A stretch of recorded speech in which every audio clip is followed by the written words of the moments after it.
Green room. Oh, yeah. And what's going on, everybody? Welcome to yet another Liquored Up Live. I hope everybody's weekend has gone well. I am Zoo here with Flipping the Switch, and I've got a couple guests. You won't believe who I found on the side of the road heading to the bar here. I'm gonna let them introduce themselves.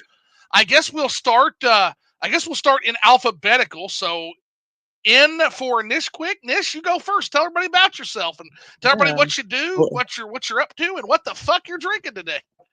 yeah. Hey everyone, it's me, Nishquik Pops. I'm back. I think this is my third Liquored Up Live. It's fun to join in on these, and this one I'm very happy to be joined by my buddy UpperNimbus as well to finally discuss Xenoblade. It's been a long time coming, but I had to get this joke out of the way first. The Zoo, Nishquik, and Nimbus three-way has finally happened. Oh yeah, Here we are. and y'all missed the spiciest parts, but we're gonna give you a little bit. We're gonna give you a little bit of a tease here. Yeah, but yeah, I'm Nishquik Pops. I do the channel Nishquik Pops, and I talk about Nintendo and JRPGs, and I talk a lot about Xenoblade. And I will be I have some recent Xenoblade videos, and I'll be continuing to put some of them out. And what am I drinking today? I am drinking the very staple weekend beer for us here in Houston, Texas, and that's a St. Arnold's Lawnmower. I don't know if you had Oh, that. dude, the It's a lawnmowers are staple. fabulous. Yeah, it's great. They're my favorite brewery here in Houston, and you can't go wrong with a lawnmower. It's like your staple drink on a weekend.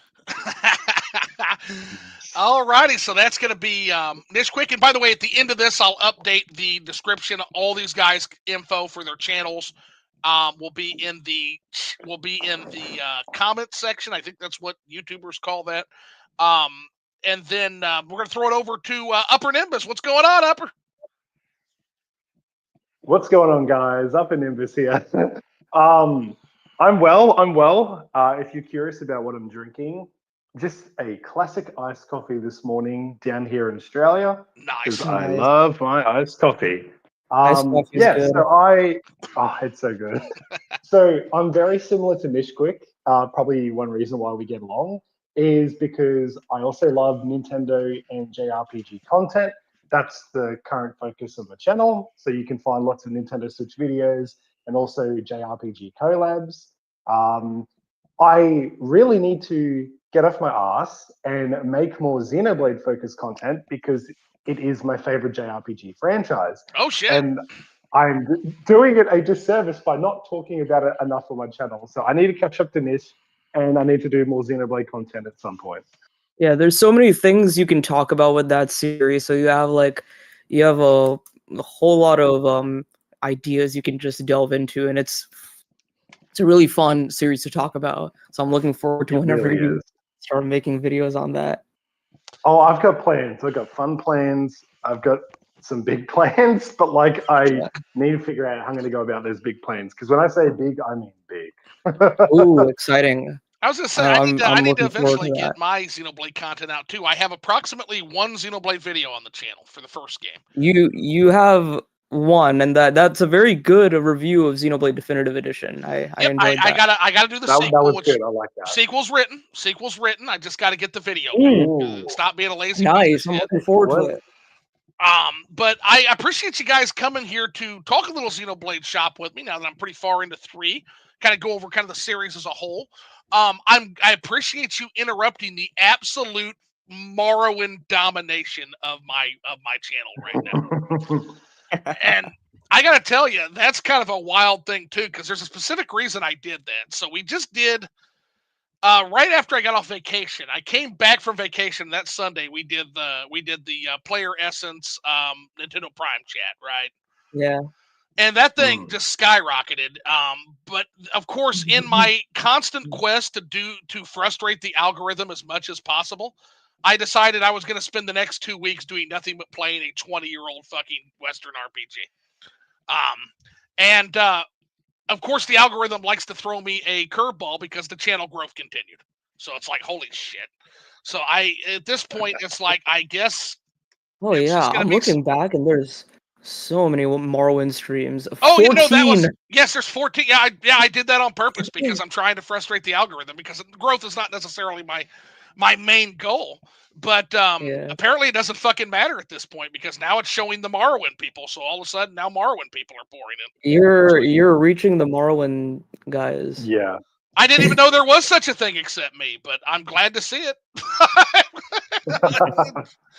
That said, we're not here to discuss Morrowind. We are here to discuss Xenoblade. So I guess we'll start with the giant 10,000-pound elephant that's in the room.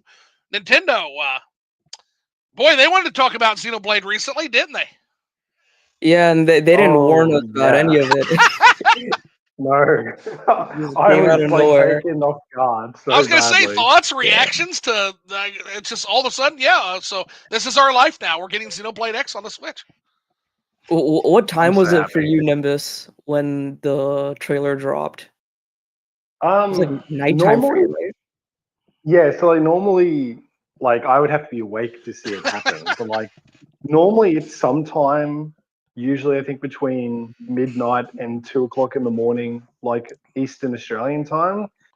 But Hmm. I'm usually like asleep by around Yeah. midnight anyway. So whenever like all this like nighttime news happens on my end, because it's all happening sort of in the day for you guys, I'm always waking up to like notifications just exploding on my phone. Because like Yeah. I'm playing catch up because like I'm just waking up and like all these like pings come through and yeah, so I think all I did was because I had some like YouTube notifications and I was like, okay, I'll check those out. And anyway, so I just go into the YouTube app and the first thing on the homepage was an official video trailer of Xenoblade X from Nintendo's channel. I'm like, wait, what? It's like, Is this what? real? I was like, nah, this is gonna be like this is gonna be fake. Like it cannot be real. And I don't even think I clicked on the trailer straight away. I think I just like saw it and I'm like, okay, I'll get to see what like my Nintendo news is saying. I'll get to see what people on Twitter are saying. And like, yeah, it was real. Like there's just all this chatter about it. And I Yeah. don't know, like I'm guessing Xenoblade X was trending on Twitter that day. I would not be surprised. Yeah, Because it was like big news. Like everybody was talking about it. Oh, yeah, my yeah, first reaction was basically to be like, you lying pieces of fucking shit. Like, you Yeah. literally said that this was, like, technically going to be difficult. And maybe it was, well, but, like, here it is. to their credit, that was right after Xenoblade 2 released, and they're a much smaller company then. Like if you compare Yeah. Monolith Soft then to Monolith Soft now, two very drastically different companies. They've only gotten better. They've only gotten bigger with more developers, more manpower, more resources, more money, and that was the big thing. They needed more money and capital to make this Well, happen. and So the yeah. announcement of this definitive edition is a testament to their like just sure shot success over the past couple years. But my story of how I discovered this was on a Tuesday. This is the week when many of us were expecting some sort of announcement, some sort of like something from Nintendo, whatever it would be. Yeah. So Yeah. I was at my office, I was at work and just refreshing Twitter. And then 9 a.m. passed, and I was like, oh, okay, no, nothing today. So I went to the restroom, I put my phone away, and I came out, and then I saw on my phone that I was getting a lot of Discord pings from like a lot of the Xenoblade servers that I'm in. I'm like, okay, what's going on? And then I go into one of them and I see like the box art of Xenoblade Chronicles Definitive Edition on Switch, and I've like seen that before. I've seen so many like mock-ups of this. So I was like, dude, why are you like showing that? Like, I know it's fake. And then I saw that it was a tweet. And then I saw it was a tweet from Nintendo. And then I go immediately to Twitter and then I go insane. And then I had to like run back to the restroom, watch the trailer, and like close my mouth so I don't scream. It's hilarious. I was like, I can't like be in front of everyone in a work setting and like get all giddy and excited. It was hilarious though, but That would have I'm been the very hardest happy. thing. That would have been so difficult. Yeah. So why do we think they dropped that fucker on a random Nintendo X shitpost? Like, A couple of ideas no there. direct, not even a mini direct, not even a partner showcase. Like, Yeah. Well, if they wanted to do it, they could have done it in June, but they didn't have a direct in September, which was confusing. But it's whatever. Like they mostly wanted to focus on third parties. I think the reason is the June direct was like their last hurrah. I'm not really the best at speculating Nintendo stuff, but I think the June direct was their last hurrah where they're like, hey, we have all these big first party games coming to Switch, like Mario and Luigi, Echoes of Wisdom, all that. sure. And they wanted to end with something very, very big. And like Xenoblade X would have been like a nice closure, a nice end. But I think they wanted to be like, hey, this is the last big Nintendo Direct for Switch 1, and you've been waiting so long for Metroid Prime 4, so here it is. So I think in that instance, Prime 4 took precedent, but I don't mind. Like Xenoblade X did numbers. If you guys saw, like the trailer has like 1 million views. It's doing great. Well, I mean, but it would have been nice to have it in a direct. As a testament to the Switch, like Xenoblade is probably gonna cross 10 million once Xenoblade X reaches for the Switch. We could potentially see as the series as a whole reach like in the 10-ish million range, which is if you had it told is me if you it is our generation's Final Fantasy. Oh, I think so. Yeah, especially considering you know I'm not the happiest with Final Fantasy right now. Although Cold Knights has told me I've got to give that another chance. So I may. No, what I mean by our generation's Final Fantasy, I mean it's our generation's like golden age of Final Fantasy. Right. Yeah. Yeah. It's good. It's really good so far. And 3 might actually be my favorite. Which again, I keep saying that, but oh my god, like they're so good. But going back to a point you had made about like how I think that Xenoblade Chronicles X is a testament to just how well Monolith Soft has managed to scale up their operations. You see that happening a lot with video game companies where they either scale up or and what they really mean when they scale up is they scale out, which means the original peeps that were the core of the company fucking are gone. They're just not there anymore. And then they hire all these new people, and it's like a ship of Theseus thing almost, which is like, is this even the same goddamn company anymore? Because all the original people have left. Xenoblade, not only have you maintained that creative core that's at the center of this, but they've also just added to it on top of having the original creative core. So I don't know. I think that's going to pay dividends. And I think, can we give Monolith Soft, in terms of like a developer partner, the MVP award for Nintendo at this point? What do we think? 100%. Oh, yes, please. Is that one of the best purchases they ever made? Or Yes. It's like, I swear, like Monolith Soft is like saved Nintendo time and time again. Like from behind the scenes, like the amount of work that they do on a lot of their games, like they've propelled and helped a lot of these franchises grow, like on the Switch. You know, like helping with the development of the open world with Zelda Tears of the Kingdom and Breath of the Wild, and like even Splatoon. And then they also like help with Animal Crossing New Horizons. Yes, like, they did help with New Horizons as well. Yeah, like that's what I mean. Is like these are like huge sellers as well. I just love Monolith Soft. Like I knew it was going to be something special when I first played 1, man. Like I played 1 back on the Wii. And I remember looking at that, and then keeping in mind, I had just come off of Final Fantasy 13, which I fucking hated that game. I've heard your Final Fantasy 13 rants on other Liquored Ups. I hated that goddamn game. And so I went from Final Fantasy 6 to Final Fantasy 13 to fucking Xenoblade Chronicles. And I had thought, like, seeing the direction Final Fantasy 13, you know, being a business guy, I thought to myself, hey, this is the ultimate direction we're heading, because it's the point I've been making the whole time, that HD development restricts what you can do with video games. It doesn't increase anything except the cost. Yes. I'm glad you said that. You're holding gaming back with HD development, at least at the time. Yes. Yeah. And so, you know, then I get to play Xenoblade Chronicles, which wasn't an HD system, because Nintendo is always that generation behind, because they're basically either slightly ahead of where the customer's good enough is, or right there with where the customer's good enough is. They try not to get too far past that.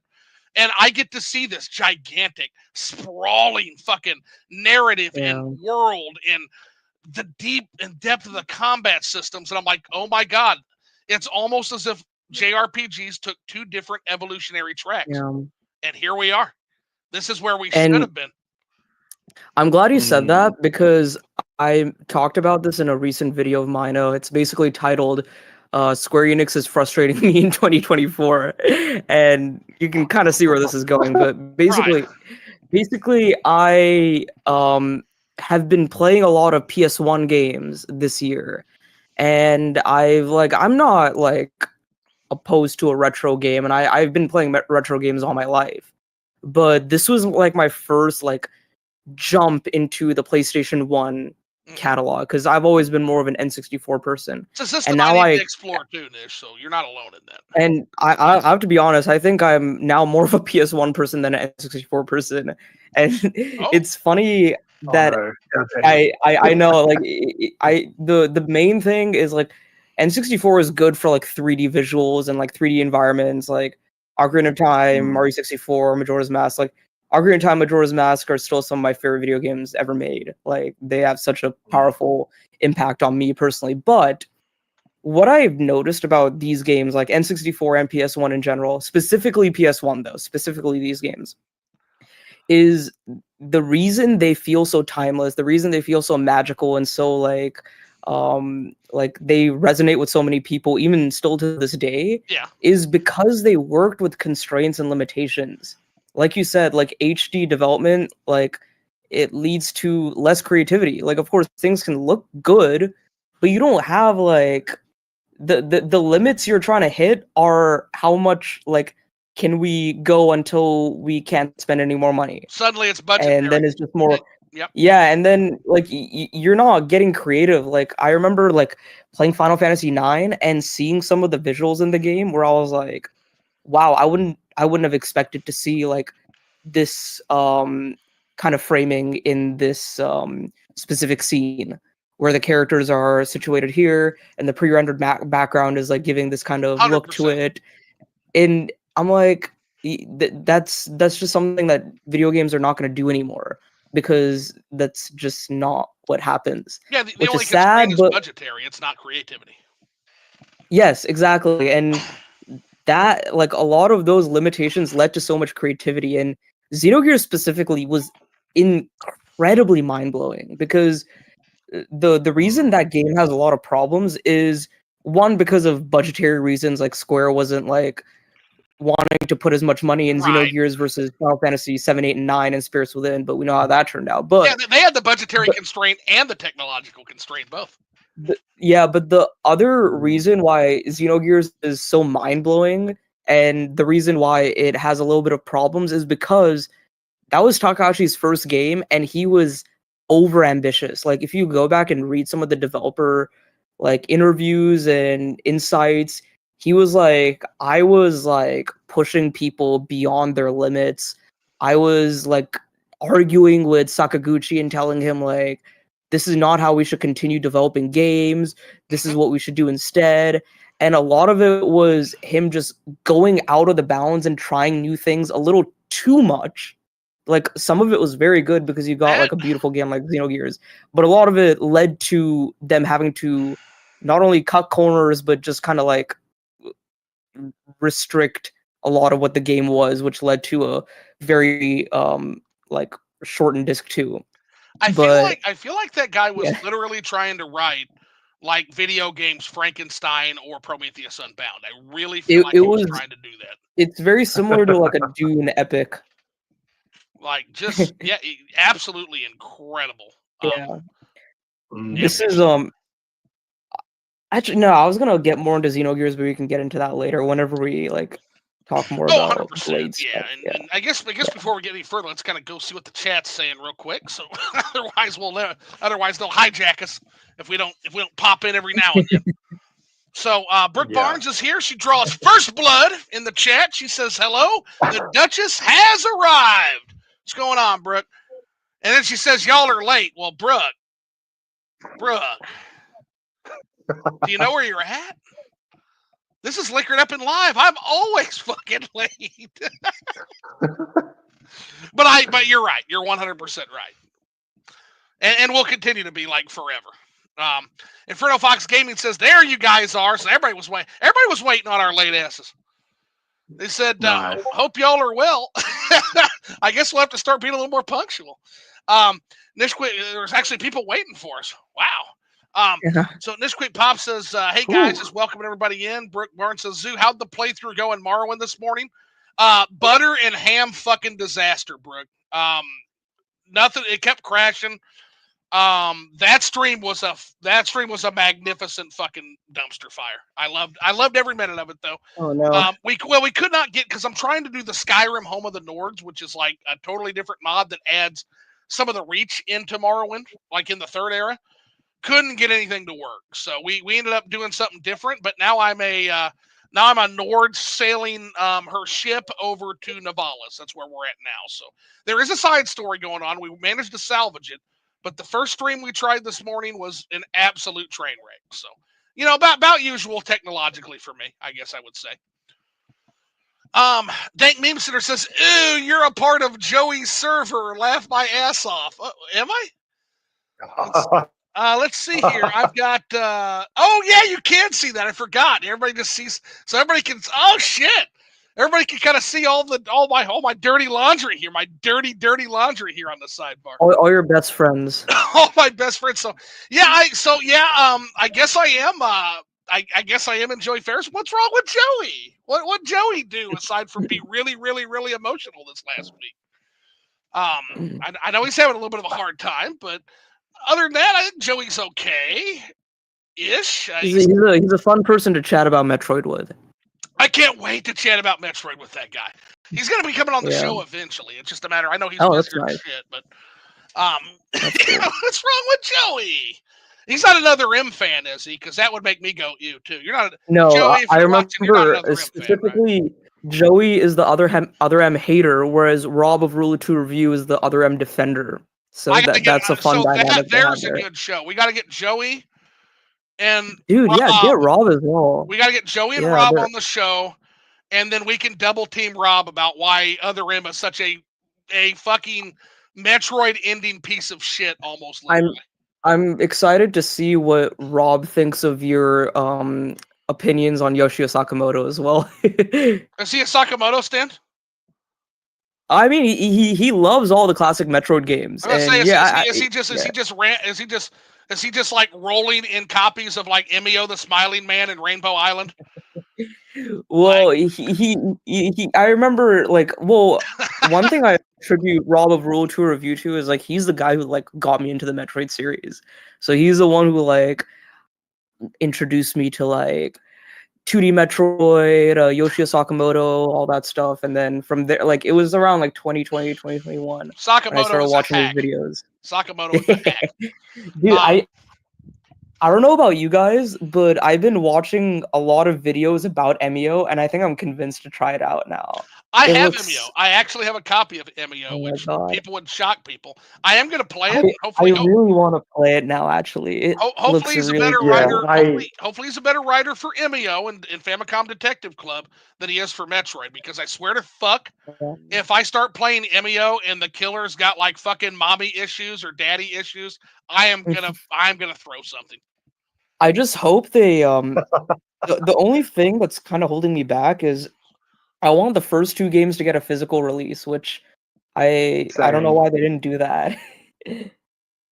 Well, people saying, with Nintendo's, was it the investors meeting they had recently? One of the images came out about what was it, the yearly big releases of games that have had growth and stuff. And then it was showing the remakes of the two Famicom Detective games, and it showed a physical rating. I know. It's I remember that. APS-C rating. Dude, that would be so and great. I was okay. Please do, please. And see, here's the thing. I would love. I hear those do that. Great. I hear they're great. And I hear Sakamoto wrote those too. So if that's the case, maybe that is the Sakamoto redemption story for me. I don't know. He's digging. He is climbing out of a gigantic hole, almost killing one of my big three. He is almost he is very responsible for a lot of the damage done to one of my big 3 game series. So he's got a big hole to climb out of. But if maybe Famicom, maybe Famicom Detective Club. If Anuma can do it, Sakamoto can do it. Because at this point, Anuma's out of the hole. I feel like, right? I remember one Liquored Up Live. I was listening to you guys. I think it was the OJ and Nintendo Prime one, and you kept calling Sakamoto Sakaguchi, and I'm like, no. I was drunk. I was drunk. No, don't rip on Sakaguchi. No, that's not fair. That is a dirty, dirty deed done to Sakaguchi-san. That was funny. Sakaguchi-sama, actually. Like, that guy is amazing. Oh, Dang Meme Center says first 2 games are physical in Japan. Yes. Oh, so maybe you can get it via Play Asia or something. You can, but it's not in English. Oh, okay. Hope you can read kanji. Like in the West. I hate kanji so much. Yeah, that's what it seems like. It's the hardest thing to read and remember. Yeah, in the Super Nintendo era, that was one of the big motherfuckers, right? Because there's all these games we never got over here. Like we never got Terranigma over here properly. I think you might have got Terranigma, Nimbus, which is an amazing game. But then there's also games like Bahamut Zero. Talks about them all the time. Yeah, Treasure of the Rudras, Bahamut Zero. None of these games ever got translation, so you either had to read you had to be able to read fucking kanji, which there's no fucking way, because all the games were in kanji, man. Or you would have to get like a translation guide and use the translation guide while playing the Japanese games. Or you had to wait years for an actual translation patch, like for the ROM. For the Nimbus, do you know Japanese, or do you study Japanese? I've studied it, but I've been terrible by not holding on to the knowledge. Cool. So I only know like really basic stuff, and I'm better at listening to Japanese. So like I can pick up on things that people would be saying Japanese, but then if someone says, construct a sentence in Japanese and talk back to me, I'm like, and then there's me. Like shit. then there's me, who I can sing head, shoulders, knees, and toes in Japanese, and that's it. How fucking random is that? Amazing.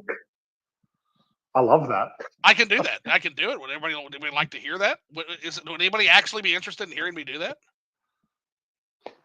I'll fucking. Would you like to do it right now? Yeah. I ended up boozing me at this point. I am shameless right now, so now's the only time you're ever gonna hear it.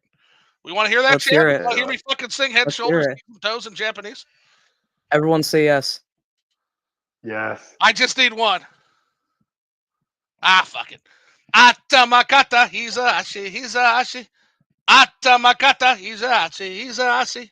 Mito, mimito, kuchito wa na. Atamakata, hizashi. Nice. Damn, awesome. Good one. Great. Yeah, you can thank Lamb Chops. Fucking Lamb Chops play along for that shit. So cool. At the time, my little sister, and it's totally my little sister, it is absolutely my little sister, would Lamb Chops play along video, and that was one of the songs. It was like, I know that song in Japanese. And she would play that over and over again. So I picked it up by like video osmosis, basically. Just like that being in the background so many fucking times. Yeah. Yeah.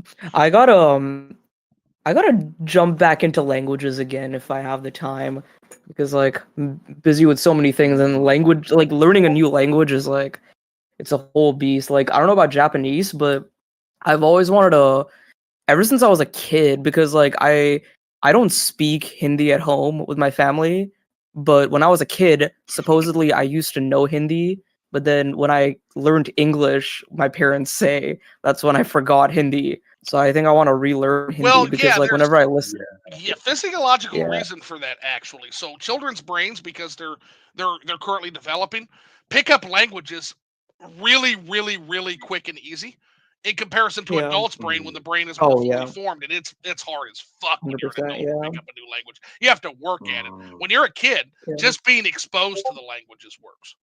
And I always wish I had done that. I wish I had been exposed to a multilingual house. That's actually awesome. And the reason for that is because, like, it's not just another language. So there's a great book that I encourage everybody to pick up if you can. It's called Empires of the Word. It's by a guy named Nicholas Osler, right? And the reason you should now, if you're gaming, you're asking, why the fuck do I care about this book? Do you like Hideo Kojima? Hideo Kojima used Empires of the Word, and that For instructed MGS5, right? MGS5. That's right. Yeah. That was one of the books he read, which led to the story of MGS5. Mm. But the whole point of the book is that you're not just learning a language. That's not all a language is. A language isn't just a communication method. It is thoughts, attitudes, how one views right and wrong, philosophies. There are entire spheres of ideas and philosophies that can only be communicated in one language. So you're not just learning a method of communication. You are learning, literally, language is culture. It's an entire new culture, ideas, thoughts. It's everything. Mhm. And Yeah. so that's why there is a correlation between people that are, very, very intelligent and people that know multiple languages, because they're not just learning different effective methods of communication. They're also learning all kinds of other shit aside from that comes with that avenue of communication. Yeah. I still like I still speak the language I grew up with, because like India has like 15 national languages, so I still speak the one that I speak at home. But I wish I knew Hindi, because like whenever I visit India and stuff, that always helps knowing specifically Hindi.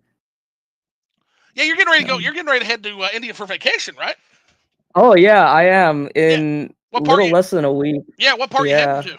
Oh, that's exciting. So I'm visiting Mumbai, which is like where all my family is and all that. It's actually for my grandfather's 90th birthday, so it'll Oh be a fun shit! family Oh, reunion. wow. Yeah. Oh, Oh, It'll wow. be nice. yeah, it'll be a fun time. And yeah, like I I visit off and on, but this is like the shortest gap between visits actually. So last time was like early 2023, and now I'm going again now. So it's gonna be fun. It'll be fun. I'm Now, excited. are you going to be visiting any other aspects of the Konkan coast or Maharashtra, or are you just going to be basically in Mumbai? Mostly just in Mumbai, but last time we visited like Karnataka area, and Oh, then we that's went to beautiful. Mangalore, which is also around there, and that was the first time I'd been to Mangalore. Oh my Yeah, gosh. yeah. Nice. I'll eat lots of good food, and I'll send you guys a lot of pictures. I was gonna say, you got to send me the Oh, food. please You do. got to send me the food pictures and the pictures, homie. I got Oh I got yeah. to see this, and Yes. yeah, make some good food and learn some good recipes for me too while you're there. Oh yeah. I'll pick something up I was gonna once I'm say, over because there. we got to do the Indian cooking cast sometime. You and I, Nish. Yeah, we should. Yeah, I need to experiment more. I think sometime this week I'm gonna try to emulate like a fish fry recipe. So I'll see if I successfully do that. It's not too difficult, but the whole dish is not just the fish. It's like fish, dal, and like Oh, the veggies on the side. So I have to make sure the veggies turn out good as well. So we'll see. I just did salmon and veggies tandoori style. Actually, was the last thing I Oh cooked wow. Indian style. It was pretty tasty. It was pretty Cool, tasty. You cool. use salmon, so technically, I guess that wouldn't be considered Indian. That'd be considered fusion at that point. Um, but pretty good, pretty damn good. Yeah, Um, it yeah. sure beats. What was I telling you about that? You're like, oh, like the cherry naan. Dude, that was strange. I was like, Oh, that is I straight. don't You're even like, want to that know what is. that. You're like, that what? I don't What do you? remember if What I is this? What is replied to this that. cherry naan? And why is anything going on naan except garlic? Yeah, garlic, but another thing you should try if you like naan is you should try bullet naan. My dad You're really likes telling me that, about but that. I prefer garlic naan, but Me too. bullet naan For almost everything. it's with like green chili and like cilantro and stuff. It's a Gosh, little that'll be different. good. Oh, Oh, that sounds amazing. yeah, that does. Hmm. Oh, Oh, Nimbus, you I got me tried hungry fairy down bread. We here. tried fairy bread, Nimbus. Oh, you did? What'd you think? It's good. It's fucking good. Yeah, it's not bad, eh? Like I think Glad you liked I it. clogged an artery while I ate it, but it was good. It was worth it. It was very good. I see why people eat that shit for sure. Yeah. Oh, 100%. But I'm yeah, gonna be right back, guys. Give me 1 sec. I'll be no, back you're in good. Yeah, sure. I'll tell Nimbus about the. So the cherry naan is literally it's naan that has like maraschino cherries baked into the naan. Holy crap. It's not even like real Indian food. It's just something that the place in my town does that the Yeah. GF likes likes almost like a sweet treat. But it's like, all right, I'll pick some up. But Yep. yeah, no, but you know, Nish, of course, being Indian, he was like, so like, what? I'm like, yeah, cherry naan. He's like, that's not a thing. I'm like, I know. It is for this But fucking it is where restaurant. you are. Yeah. Oh, it sounds amazing. I'm always willing to try like different foods and stuff. Like I'm pretty adventurous with food. Like Oh, me too. food's food, man, and you never know what you're gonna like. You only live Unless you don't once, try man. it. You only be like Anthony Bourdain, homie. Like, just try as much shit as you can. Good food, good drink, good company. If you have good food, good drink, and interesting people around you, you're gonna have a good life. Oh, honestly, like I've had some of the best conversations around like literal campfires with Yes, like yes, a belly full of like the best whatever. Like it could be a roast, could be a barbecue, just something, right? dude. Those And are you the have beers in moments you're gonna hand, and remember forever. Forever. yeah, and I just wish it happened more often. But it's like, yeah, like everyone's like busy. People don't really do that I know of anymore. Well, that's New Malady of the Soul, homie. That's I forget the name, the author who Yeah, wrote that book, but basically they've got us so busy that we have replaced. A guy DeBard said it too, which is that we've replaced living with owning, and we've now replaced owning with the appearance of owning. And when you I'm read a back. quote like that, you're like, holy shit, man! God yeah. damn, Welcome back, Nish. Yeah. that hits hard. Oh yeah, it would. Because it's like, yeah, a lot of people are too busy to do those things anymore. And so what I would tell you is don't be. Like, you've Yeah. got to make time. You've got to make time to live. Nobody on their deathbed will ever say Yeah, I that, no agree. matter how much money you're making, nobody is going to be on their deathbed. There's no way in fucking hell. There's no way in hell I'll be on my deathbed being like, you know what?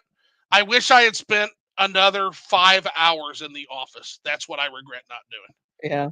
Mm. I was literally yesterday, I was listening to a podcast discussion. It was it was a much smaller channel. He's actually called the Hylian or something like that. He's like does a little bit of Zelda content, obviously, that's the name Hylian, but he's mostly doing like Final Fantasy VII videos. Is that And highly in hero? No, this is a Oh, different okay, because guy. I was going to say, that guy blocked me. Oh, no. This guy, he actually did a very long form discussion with Resonant Arc. If you guys know Resonant Arc is like one of my favorite gaming YouTube channels.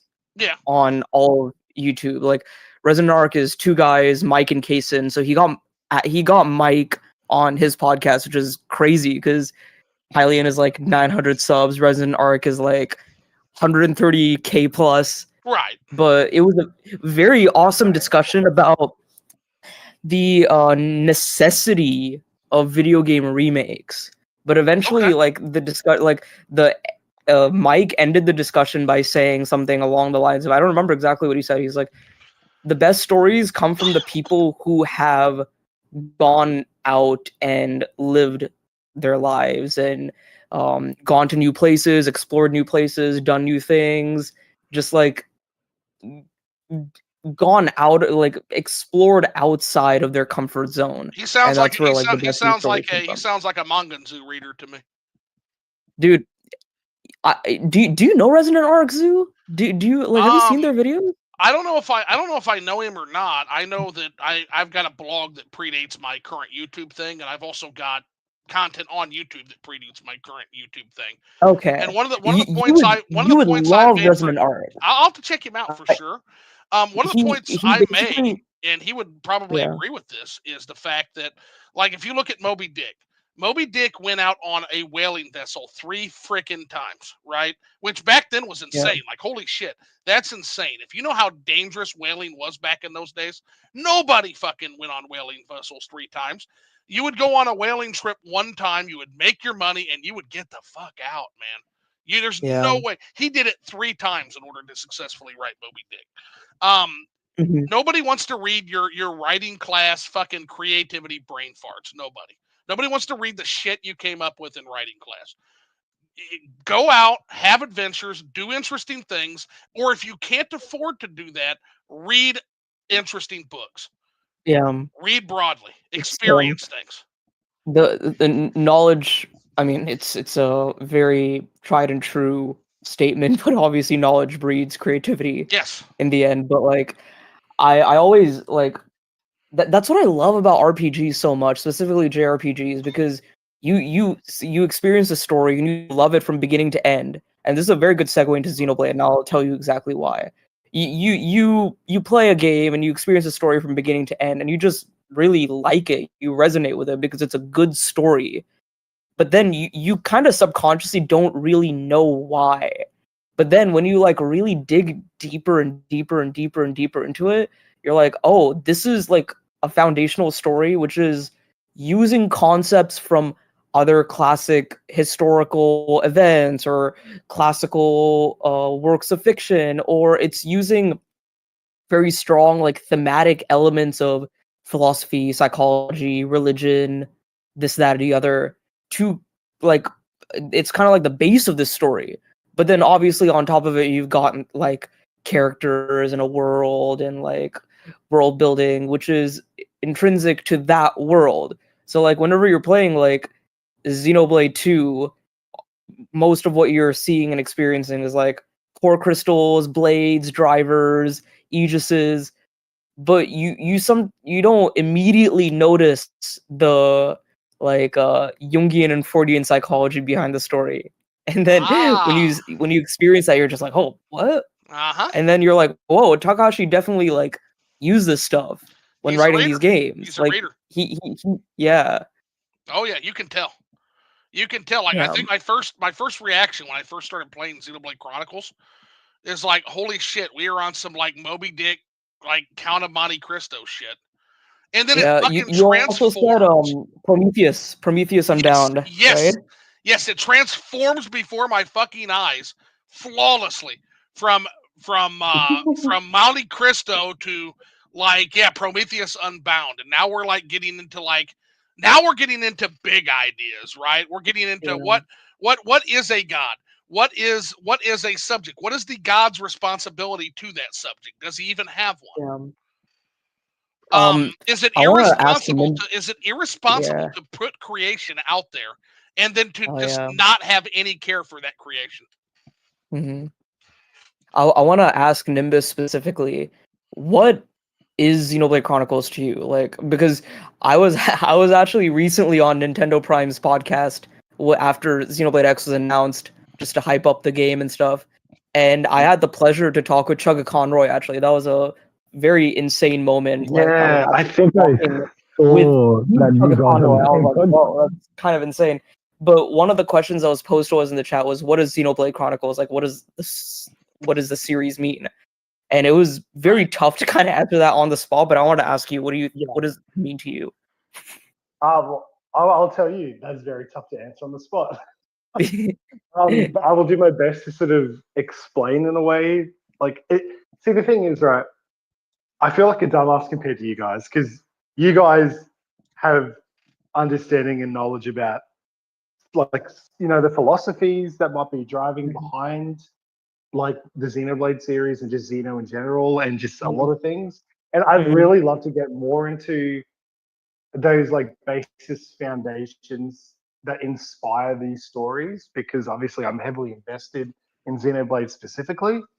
So I apologize to you guys. I apologize to the chat if I'm not the smartest one here to talk about a lot of deep real world philosophy. No worries. Hold on. Before you continue. Basically, that's what I was getting at earlier. Like, the basis for these stories have like psychology, not like all these like concepts, but in the end, it is molded into something that's very relatable for someone to like take away and like, hey, I can Exactly. use this So, in something in my life or something. and So what I will it's tell you is 100%. what I will tell you, Nimbus, is there's a great quote. I forget who says it, but it essentially is, um, "Beware the wise man who thinks his perspective best when all of his time has been spent perusing scrolls."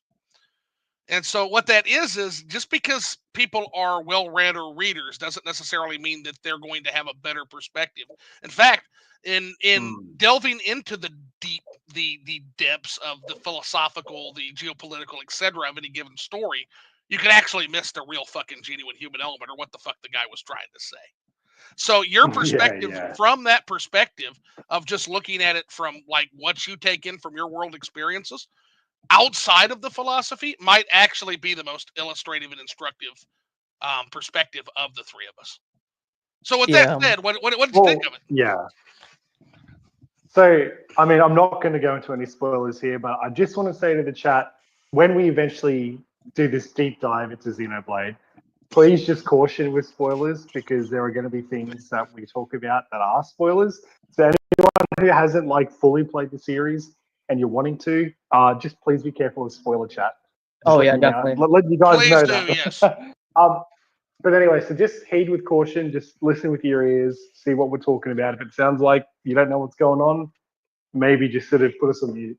Yep, and But anyway, Yeah, and go and play the whatever you game. do, yeah, do not spoil the ending of Xenoblade Chronicles 3 because I'm the guy here that has the ban button. So you've been warned, assholes. Just kidding, just kidding. But seriously, don't do it. yeah. Sorry to like draw out this freaking response to like your You're question. good. Oh, you're good. So like, I guess to keep it simplified, like if I think of Xenoblade like as a whole, because I first played Xenoblade on the Nintendo 3DS port for like the Wii version. Mm-hmm. And I know a lot of people might argue that's like the worst one to play. But like to me, I was so invested in the story. Like I wasn't even thinking about like the graphical fidelity or it's not on a home console. Like I was just Yeah, engrossed in this world and this story, and I was impressed that that's they the even had mark it of a running on the fantastic 3DS. game. Yeah, and because like a lot of people, I was only really aware of Xenoblade like through Smash Brothers because of Shulk. But even before then, like I knew of Xenoblade from the whole Operation Rainfall trilogy thing. But I didn't really give it too much thought. And I had a friend of mine who had the first game on Wii, and she really enjoyed it, and she recommended it like for me to play it. So But good. it was just something that like I never got around to playing until the 3DS version came along. I'm like, okay, well, I've played Smash Brothers Wii U. I know who Shulk is in that game. I'm curious to know more about this so-called Xenoblade he comes from. So I picked up the 3DS version, and yeah, like I kind of had it sitting there in my collection for about 3 months before I actually played it. And I think it was like the middle of 2015 that I finally made some time to boot up that 3DS copy. I was like, okay, let's start this. And sorry if this is such a prolonged origin story as well. But yeah, no, like that's sort of where I began with playing Xenoblade, and I literally had zero expectations of what Xenoblade was or what Xeno was. I had no idea what I was getting into, so I went in blind, like literally went in blind, had no knowledge on like the end game, like the overall story. Like I had no idea what was happening, and I just went in blind. Like I had no idea what was happening to the point where like I didn't even pay attention that the first game was set on the remains of two titans that had fallen in battle, you know? And like it took me a while until like we got to like the Bionis leg, and they kept saying, "Oh, the Bionis' leg, the Bionis' leg." I'm like, "Wait, what do they mean by the Bionis' leg?" I'm like, "Oh, we're literally on the leg of this titan. Like Yeah. we're literally It, titan." it I'm like, it took me a while to get used to that concept as well. I was like, wait, yeah, we are actually climbing up this Titan, and it hmm didn't like the scale of it. Like, of course, I understood like what was happening throughout the game, but the yeah, massive scale of it didn't hit me until the very end of Xenoblade 1, when everyone is fighting and Bionis and Mechonis are fighting again. I'm like, whoa! Like, spoilers for Xenoblade 1. I mean, we already spoiler warned everyone, but it was in Xenoblade 1 when Egil, like, or no, it was not Egil. It was like, yeah, Zanza or someone like, yeah, it was like Zanza takes the sword of Bionis and just like mashes it on Mechonis when everyone is still on there, and everyone is like, whoa, whoa, and everyone's like falling all over the place, and I'm like, whoa, this is huge. It's like massive. It's huge.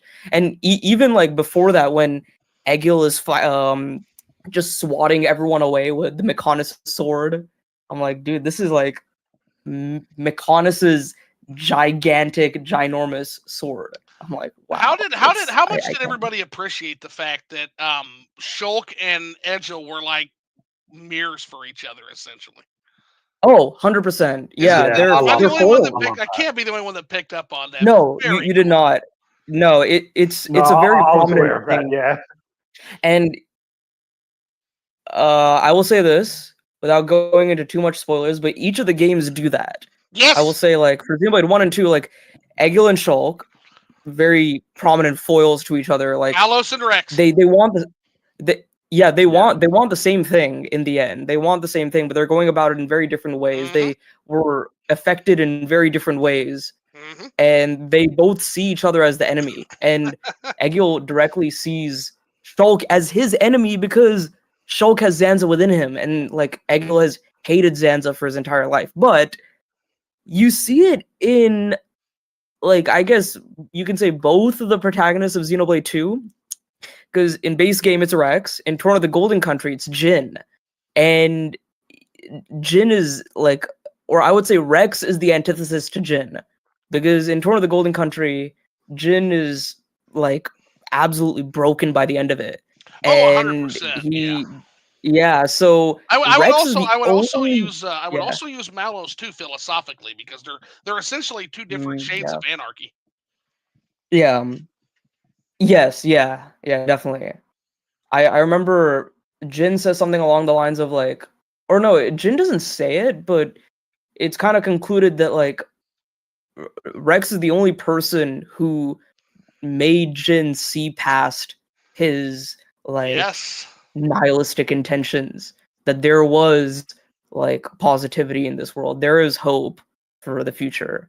So yeah, that's I mean, there is also something in Xenoblade 3, but you haven't gotten there yet, so Okay. you'll see it.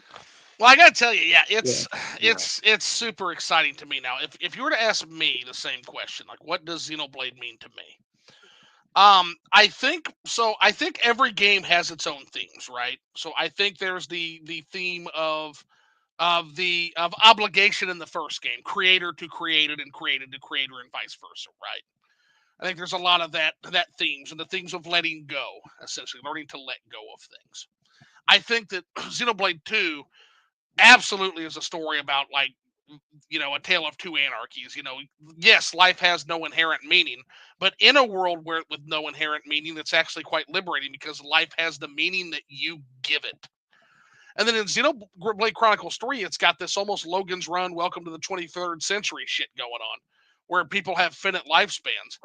And so I guess, at least from what I've seen so far, taken as a whole for me, what I see Xenoblade as is essentially, I guess it's a great reminder to me of what really matters in life are the moments that we share with others and what it means to be human and what it means to be fucking alive. Yeah, I think it that is. whether it's Yeah, the finite lifespans in 3 or the struggle for meaning in 2 or just the idea of reaching out and making a connection with someone who you might be ideologically or philosophically opposed to, I think, or even, Zanza in his own way even wanted to reach out and make a connection. He says as much. yeah. I think it's all Zanza was about, always lonely. yes, That's what yes. he was. Yeah. So I think really what it Yeah. matters is like, I think to me, the series summed up as a whole is just taking the time to understand that, in this finite life that we have, the most important moments are the moments that we share.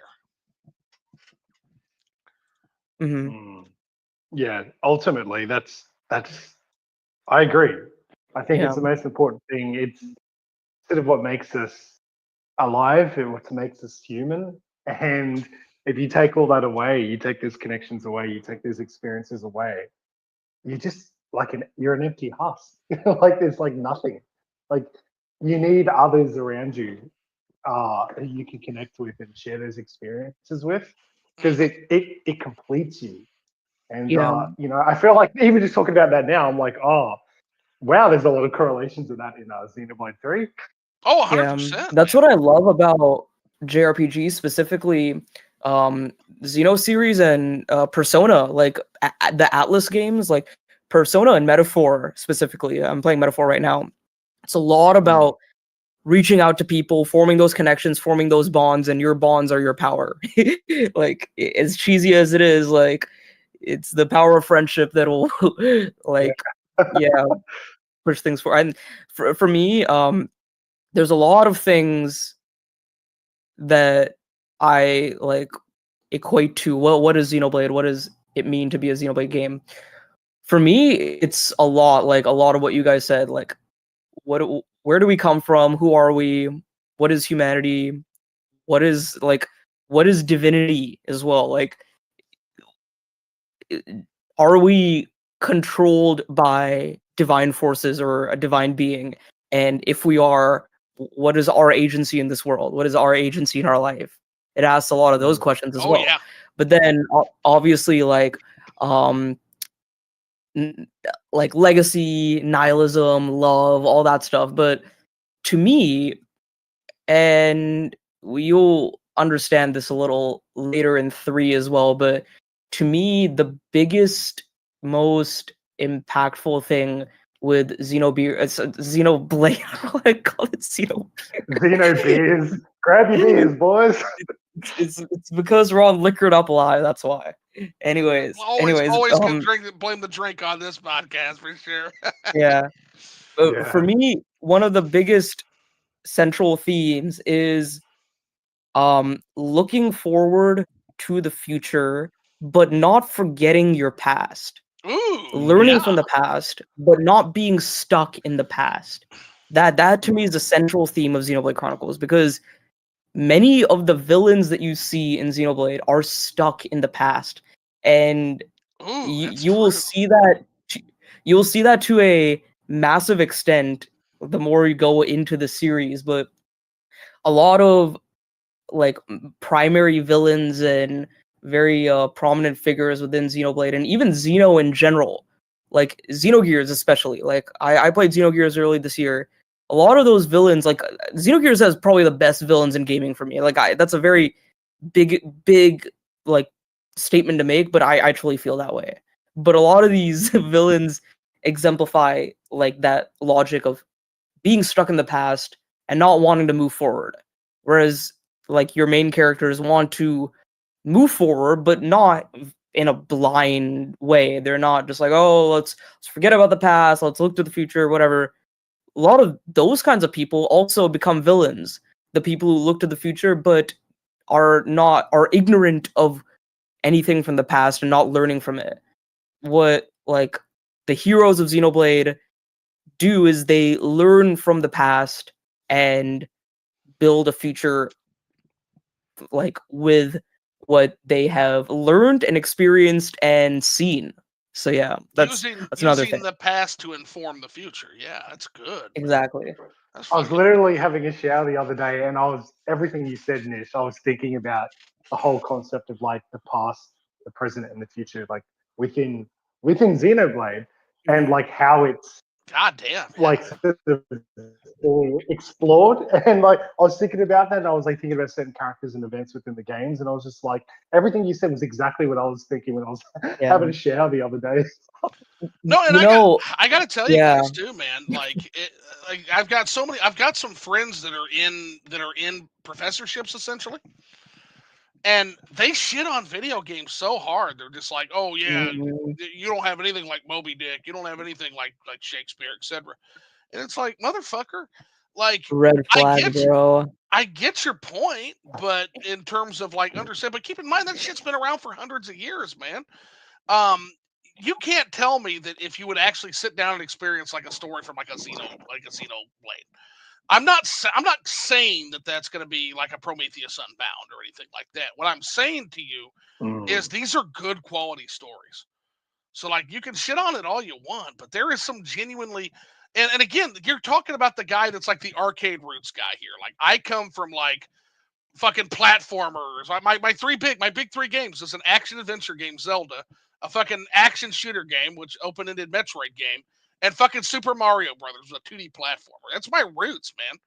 If you were to tell old Yeah, Sue that like these it's that storytelling games I don't think were that the stigma fucking is gonna anything, go away until like maybe another like. Actually, no, I don't know if the stigma will ever go away. It's very I think strange it because should though. I think it's time to turn the page I on think it should. it because I think my it should, God, but the sad thing is whenever people think of video games, they just think of like either very basic bare bones, like just I mean I'm not saying Mario is basic or bare bones when it comes to stories. When you're analyzing like literary stories or things like we are now, people will always see video games like oh Mario or oh like Pac-Man or something like that, well, but or they might what I try to tell them though, or another thing is people might see it as like a Fortnite or Call of Duty or something like that. Where I'm like, there are some video Yeah. games that are very impactful in other ways and are toe to toe with like other like literary epics or like sure. storytelling Well, even masterpieces. people that say that though, it's like okay, well, yeah, oh yeah, it's just saving the princess. Oh yeah. Did you know that Mario has a lot of parallels to Alice in Wonderland, Gulliver's Travels, the Arabian Nights? Did you know that Metroid is Alien? Did you know that Mhm. Zelda Yes. is the Sleeping Beauty and the Sword of the Stone? It's a Japanese Yeah. take on old dark. I often forget a lot of Yeah, those illusions. yeah. So it's just like all Mm. these people that even I'm starting to appreciate storytelling even in the games that don't appear to have it. It's like, hey, motherfucker, do you think that's air you're breathing? To use a Matrix quote. Like nothing is as simple as you fucking guys think it is. Like even that Yeah. The Mushroom Yeah. World has some world building that would knock you on your ass. And the best Mario games add to the Mushroom World. It's why Wonder had that pop that you didn't have because oh yeah, okay, Water World, Fire World, Frost World, Plains World. But now you go to this new The Flower amazing place, the Kingdom. Flower Kingdom, which is an expansion of the Mushroom World. And all of a sudden, Bowser seems dangerous and he seems on the attack again. And you got like again, Wonder has its problems, but what it also has is fucking world building and Hmm. world building, and that comes from somewhere. And so that's what I'm saying. So all these people that say, "Oh yeah, well just save the princess," you may see it as save the princess. I see it as some of the most impeccable world building you've ever seen in any platformer game, and it's why Mario sells 10 to 30 million copies, 40, 50 million. Is 100 million is a series, whereas um, Awesome Possum sold 5,000 copies. So it's not just the Hmm. mechanics. It's not just the platforming. We don't just play video games for fucking gameplay mechanics. We don't. If we did, Yeah, every game would be a I fucking really runaway success. I really Yeah. matured with this hobby when I started to play RPGs, and I that sounds I know that can sound a little weird when I say that, like, oh, I matured with video games when I played RPGs. Like, I say that because like when I started to play these games, I learned more about like the world around me, about different people, and about myself as well. A lot of these games are very introspective, like Final Fantasy VII, Final Fantasy IX, Bro, all the Xenoblade games. your video on Rex literally is like awesome. Yeah, I love yeah, your video Rex. on Rex. Oh, thank you, thank you. That's a very personal video. That is probably the most personal video I I made loved on it. the channel I because loved it.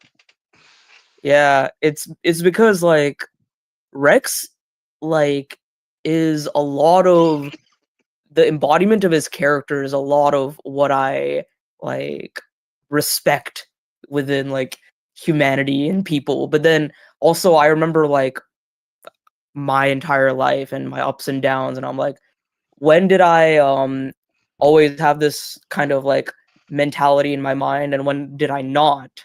And I was like, oh, that reminds me of my my appreciation for Rex as I 100%. was playing Xenoblade 2. Yeah, but yeah, Well, yeah, there's a it's a great long meme story out behind there, that. and it literally says it's like in a world of Malos, be a Rex. And Yeah. that's really funny because actually, like, I can be fairly negative, and I got to remember that like, yeah, you know what? I just got to remember what Rex again, like minor spoilers, getting to the top, finally getting to Elysium and looking at it and being like, oh, well, I guess we better get Yeah. started with building something, huh? He just Yeah. hitting water off a duck's back. Like I'm just like this motherfucker, man. He is Yeah. absolutely unflappable. He is undaunted no matter what you throw at him. Like there's a slight moment of disappointment, and then he's full speed ahead again with, all right, well, we're gonna make what we can of this. Yeah. Yeah. One thing I want to mention about the Xeno series is the reason I'm pushing UpperNimbus to play Xenogears and everyone else who has like any remote like interest in Xenoblade. I'm pushing everyone to play Xenogears, and the Okay. reason is because when you play that game, your understanding of Blade will be like you will open your third eye because Oh shit. because everything that is done in all the Blade games, I don't know about Saga because I'll be playing Saga next year, but everything that is done story-wise in those games is traced all the way back to Xenogears, and not in like a canon way, but in a storytelling way, because Xenogears established that basis of what a Tetsuya Takahashi Xeno story is. Because initially the story of Xeno, like, this isn't spoilers by the way, but the story of Xenogears is, it's called Perfect Works, and it's a 5-part story. It's a 5-part story in one game. And if you like look at the timeline, it's like a 5-part story, like, which spans like thousands and thousands of years, thousands and thousands and thousands of years. And Xenogears ends at part 5, but he was wanting to create something for a part 6, but he just didn't have the time and the capabilities to do so. So I can sort of imagine in my mind what part 6 could be, but that's what Xenogears was. But what the present game of Xenogears is, like I said, it was part 5, and that parallels the Xenoblade 1, 2, and 3 games as well. Nice. But how I can sort of equate Perfect Works into Xenoblade Chronicles while not giving away too much of Gears is the entire timeline from the beginning of Klaus's experiment to the end of Xenoblade Chronicles 2. So, like, Klaus's experiment, Klaus rebuilding the world, Klaus creating the core crystals and blades and all that, and then Old Judicium and early, like, history of the world, and then Torn of the Golden Country, and then Rex's journey. That is its own version of Perfect Works within the Xenoblade universe. And it will obviously all culminate in the end of Xenoblade 3. And the way he's done it is very interesting because a lot of people, myself initially included, before playing Xenogears, found that the most fascinating thing about the Xenoblade series is that they're all connected. Like, oh, this game is connected to this and this and this and this and this. Like, Xenoblade 2 is connected to Xenoblade 1 and 3, and they're all like part of the same universe and all that. That is like one of the really cool things about it. But what makes a Xeno game to me is how it now, like, how I see it now is how it utilizes that structure of Perfect Works to tell the story of Perfect Works, but in a different and unique way, which is oftentimes very different from what came before, but still having parallels. like Xenoblade 1 ends with you fighting God, which is Zanza. Xenoblade 2 also ends with you fighting some sort of divine entity. I always say it's God's like servant or God's soldier because you're fighting Malos and his like Artifice Ion. Mm-hmm.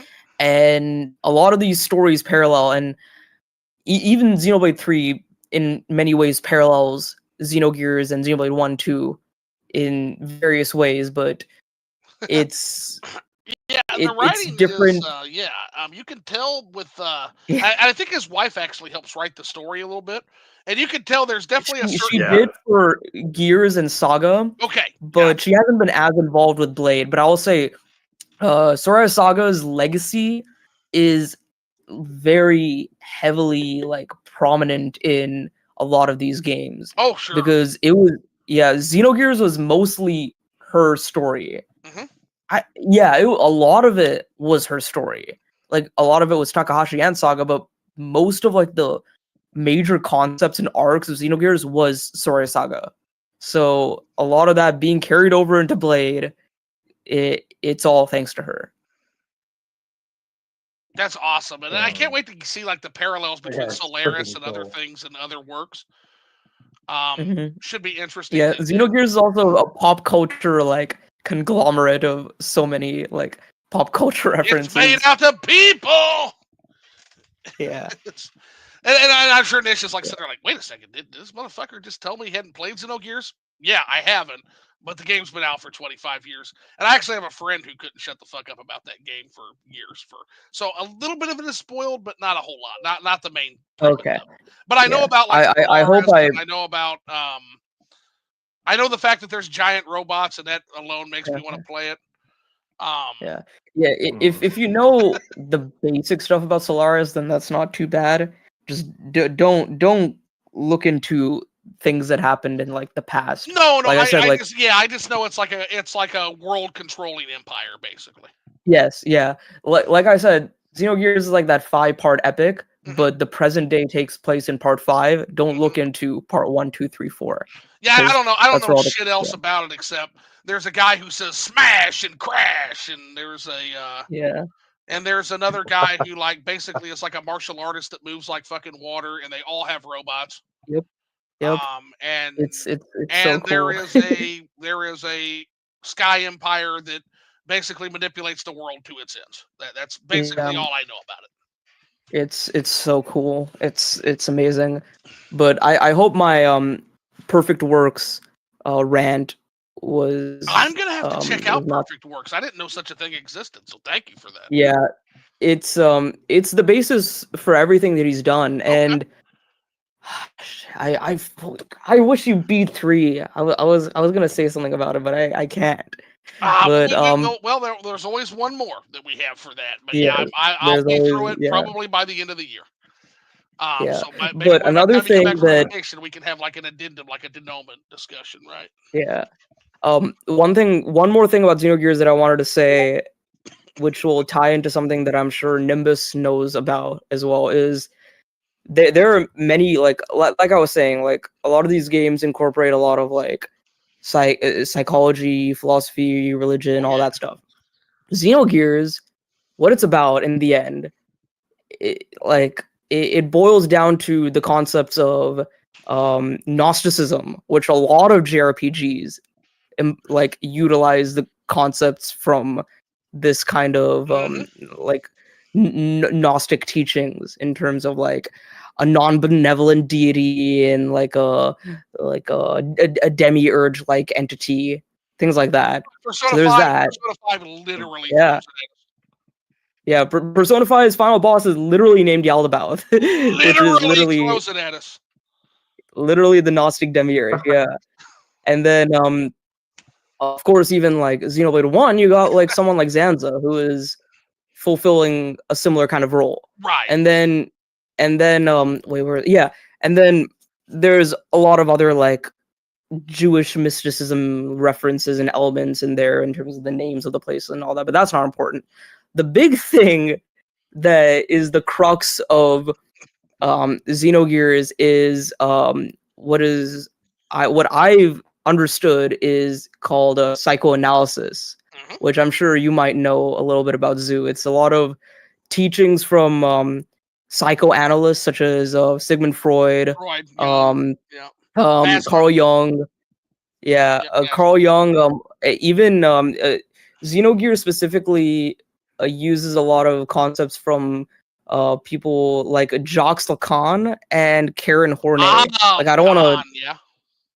yeah, I don't want to talk about the latter too much, but one thing that like Silicon. two concepts that are very prominent within Xenogears and the rest of the series as well. Not only Gears, but is the anima and the animus, which is very prominent in Gears, but it's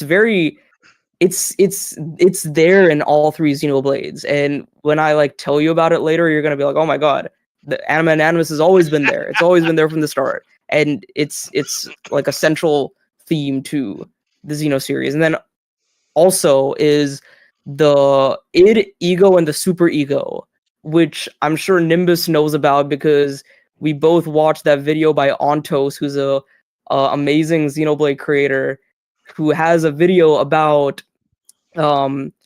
You're not allowed to watch this, by the way, but All right. it's a video about yeah, it's a video about how the id, ego, and super ego are incorporated into the story of Xenoblade 3 and into Xenoblade 2 as well.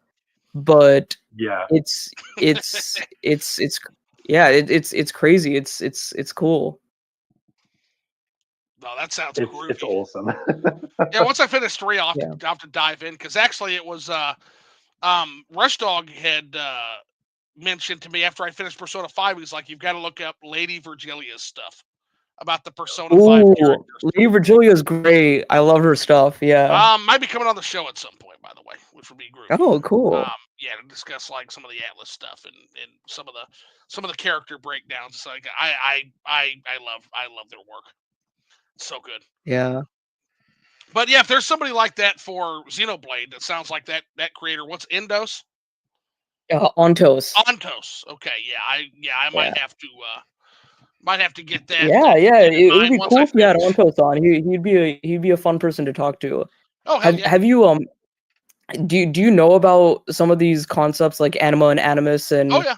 like I'm sure with like Persona you know a bit about the id, the shadow, the super ego, a lot of that stuff. Oh, I'm obsessed with Jung, like just in general. Yeah. Like Carl Jung is fascinating. I'm not sure how much of it, like in the real actual application of the real world stuff, I'm not sure how much of it still holds. A lot of it is outdated. But in terms of like, the man was absolutely ahead of his time back in the day. Yeah. Like, some things are kind of recontextualized, like especially anima and animus. Nice. A lot of the concepts still hold up today, but in a little bit of different ways. Right. But I think oh yeah, Carl Jung was the shadow and the persona, whereas Sigmund Freud was the id, the ego, and the super ego. Yeah, Freud was id, ego, super ego. Yeah, and by the way, just a shout out. Usually this kind of writing is kind of dry and academic. Read Freud's interpretation of dreams. Everybody should do that. It's fantastic. Okay. It's so fascinating. I'll look into that. Yeah, interpretation of dreams isn't that bad, actually. Interesting. Yeah, it's really, really interesting about it. And again, like how much of it actually holds up to real practical application doesn't matter. We're talking about like these ideas from a storytelling perspective, right? Because a lot of people are going to be, oh, Freud's, bah. I'm not talking about practical modern day application in psychology. I'm talking about what can we mine from these concepts for good stories. And I think there's a fuck ton there. Like 1,000%. All right, let's get caught up real quick on chat. Chat's been going wild here, so we'll continue our journey through chat. So we got Jonathan Drews. He says, "Hey, flipping VG Mobster in the building. What's going on?" By the way, VG Mobster just put out some banging video game tracks. I'm going to be writing up a review hole on it in my Discord. So if you guys, Discord's absolutely free. If you guys want to hop in the Discord here in a few days, I'll have a full write-up of my review on VG Mobster and all of his guest shots that were on there. He did a fantastic retro video game inspired album that is, I don't want to spoil any of it. Just check it out and look forward to the review hole. And the thing, but I'm going to definitely do a review hole write-up of that whole album. So I'm very excited about that. I don't get to analyze music that often because I'm a video game content creator or a video game artist. I hate the word fucking content creator. It's art. It might be shitty art, but it's art. But I'm very excited to be able to write a little bit about some music for once. And again, I'm not a musical expert. I couldn't read music in my fucking life dependent on it, but I know what I like, and I like this stuff from VG Mobster. So check it out. Came out November 7th. Hey, if you're still here, VG Mobster, post the link in the chat so people know where to find that. 100%. Then we got Dank Meme Center saying, "Zup BG." He's saying, "What's up, back to Dank." Then says, "Xenoblade X coming to Switch is a god tier announcement." Yes. Yep. Yep, 100%. Dank Meme Center says, "Just vibing for the weekend. Feels nice to not have to work a weekend." Oh my gosh, yeah. People that work the weekends, when you finally get like that Saturday, Sunday, it's like coming up for fucking air, man. Oh, it's awesome. So glad to hear that, Dank. VG Mobster says, "Nice man chilling here until Winging It Up podcast at 7.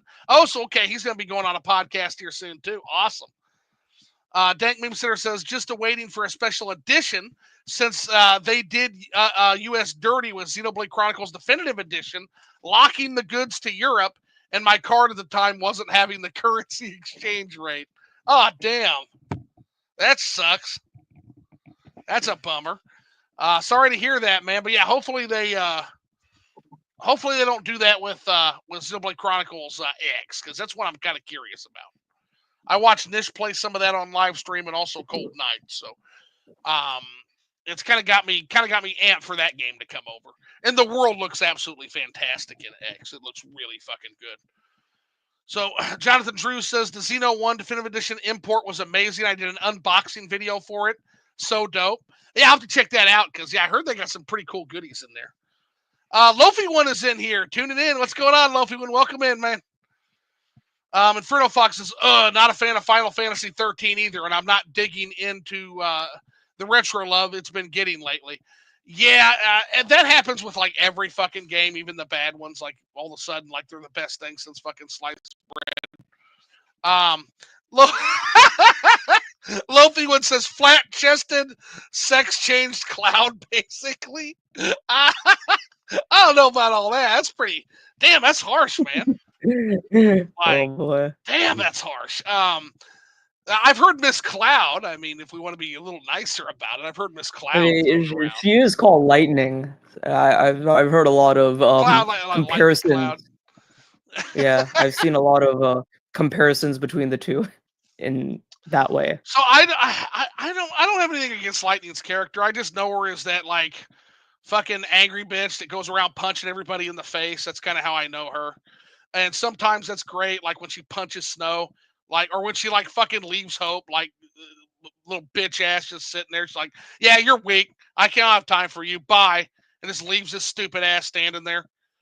That was a great moment. I cheered when that happened. I also cheered when she punched Snow in the face because fuck Snow. But I don't know. In general, like she's annoying, like the rest of the cast in that game, save Saz. Like Saz deserved better than that fucking group. I feel bad for Saz and his Chocobo. Like, I don't know, man. This Final Fantasy 13 is terrible. Like, is there anything redeeming about Final Fantasy 13? Tell me if there is, guys. I heard the battle system is very cool, but No. I don't know much about the game. I can't make much of a Sure. We'll keep it that way. Statement on it, having not played much of it at all. Yeah, I would keep it that way. And here I am, still never having played a Final Fantasy. Bro, you gotta get on that sometime soon. Final Fantasy 6. Xenogears first. At least do 6. Yeah, Xenogears first. At least do 6. Do 6. 6 is quick too. 6 won't take you more than 30 hours. Nice. It's quick. Go. Your life will change once you suplex a train, Nimbus. I promise. Let's see. Inferno Fox Gaming says it's a fair statement, Nish. I grew up leaning towards the N64, but the RPGs on the PS1 are unparalleled. Yeah, it's kind of a continuation of the Super Nintendo's golden age of RPGs in a way. Like it's where all the JRPGs ended up. It's yeah, it's good stuff. Which is unlike the N64, which is like where none of them ended up. We got Quest 64 and we got Ogre Battle 64. But aside from that, was there anything decent on the N64 RPG wise? I don't think. Yes, the original Paper Mario. Paper Mario. There we go. Yeah, of course Nintendo literally had to make one. But yeah, Paper Mario. Fair. That's very fair. Good observation. Tech the Backlog is here. Says, "What's happening, Legends? What's going on, Backlog? You're gonna have to come on the show at some point. I keep badgering you about that. When the fuck you coming on for your moment, man? Definitely want to see you on the show at some point. But no, we're just hanging out, just talking a little Xenoblade and enjoying some good libations." Nishquik says, "Gaming, I'm young, but I can still appreciate a good retro game. N64 is still peak, though. N64 has some peaks. It also has some valleys. You know, keep in mind that N64 is, for me, it's where I kind of jumped off the gaming train for a little while, right? Just because where's my fucking 2D Mario? And I will never stop being mad about that. But you know, they righted it eventually. I just can't imagine. Imagine, like, it still boggles my fucking mind, guys.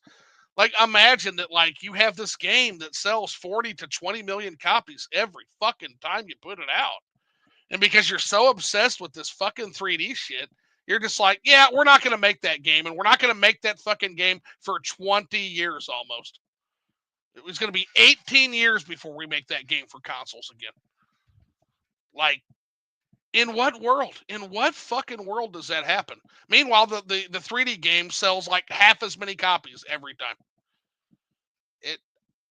I don't know what Nintendo was. I don't know what the fuck they were smoking at that time. I'll never understand it. Like, I know now is the time for 3D. I know they were obsessed with that, but goddamn. Like, you can literally go watch a Wada Ass where they literally sit in like weird little fucking circle jerk circles and they chant, "Now is the time for 3D." I'm not kidding you.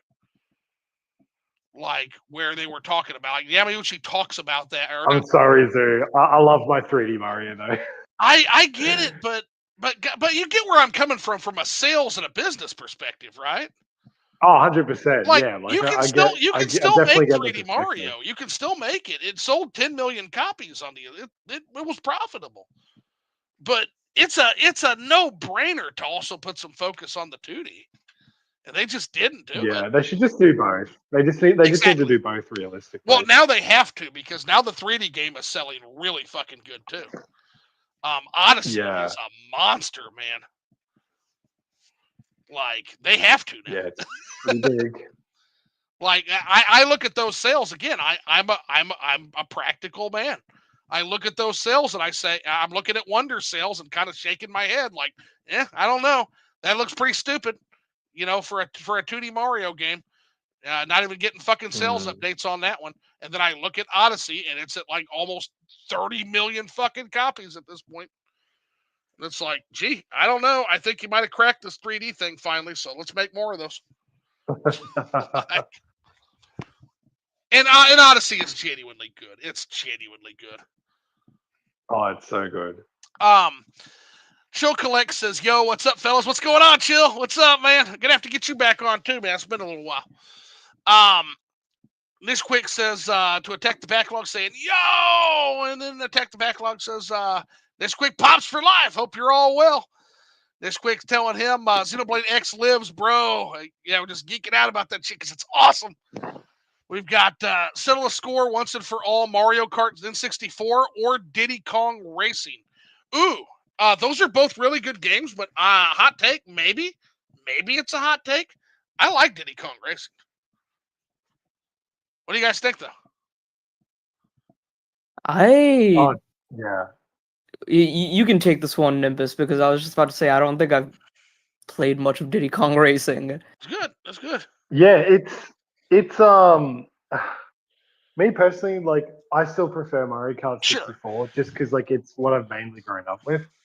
But I was actively playing Diddy Kong Racing exactly 1 year ago from now, and yeah, that game is hard, man. Like it's really hard, and there's so much like depth to it. There's so much more Oh, for content sure. compared to Mario Kart 64. Like it's probably the better game, I would say, like in regards to all that. Very But like good. I think for me, because I'm such a big Mario guy, like Mhm. I've got the nostalgia goggles on with Mario Kart 64, Sure. and I like the like little bit more of the simplistic nature of it. But Diddy Kong Racing, like damn man, like story mode and like all the challenges and missions, like it is layered and it is hard, like really freaking They hard. broke the mold when they made Diddy Kong Racing, like legitimately. That game, I feel like that game, Yeah. like literally did some things with the it explored the possibilities for a story or a campaign in a fucking racing game that I don't think any other arcade racer has ever done or has done since. Yeah. And I feel like there's some really untapped potential there. And hear me out, guys, actually, for F-Zero to learn from Diddy Kong Racing. Oh, please, yes.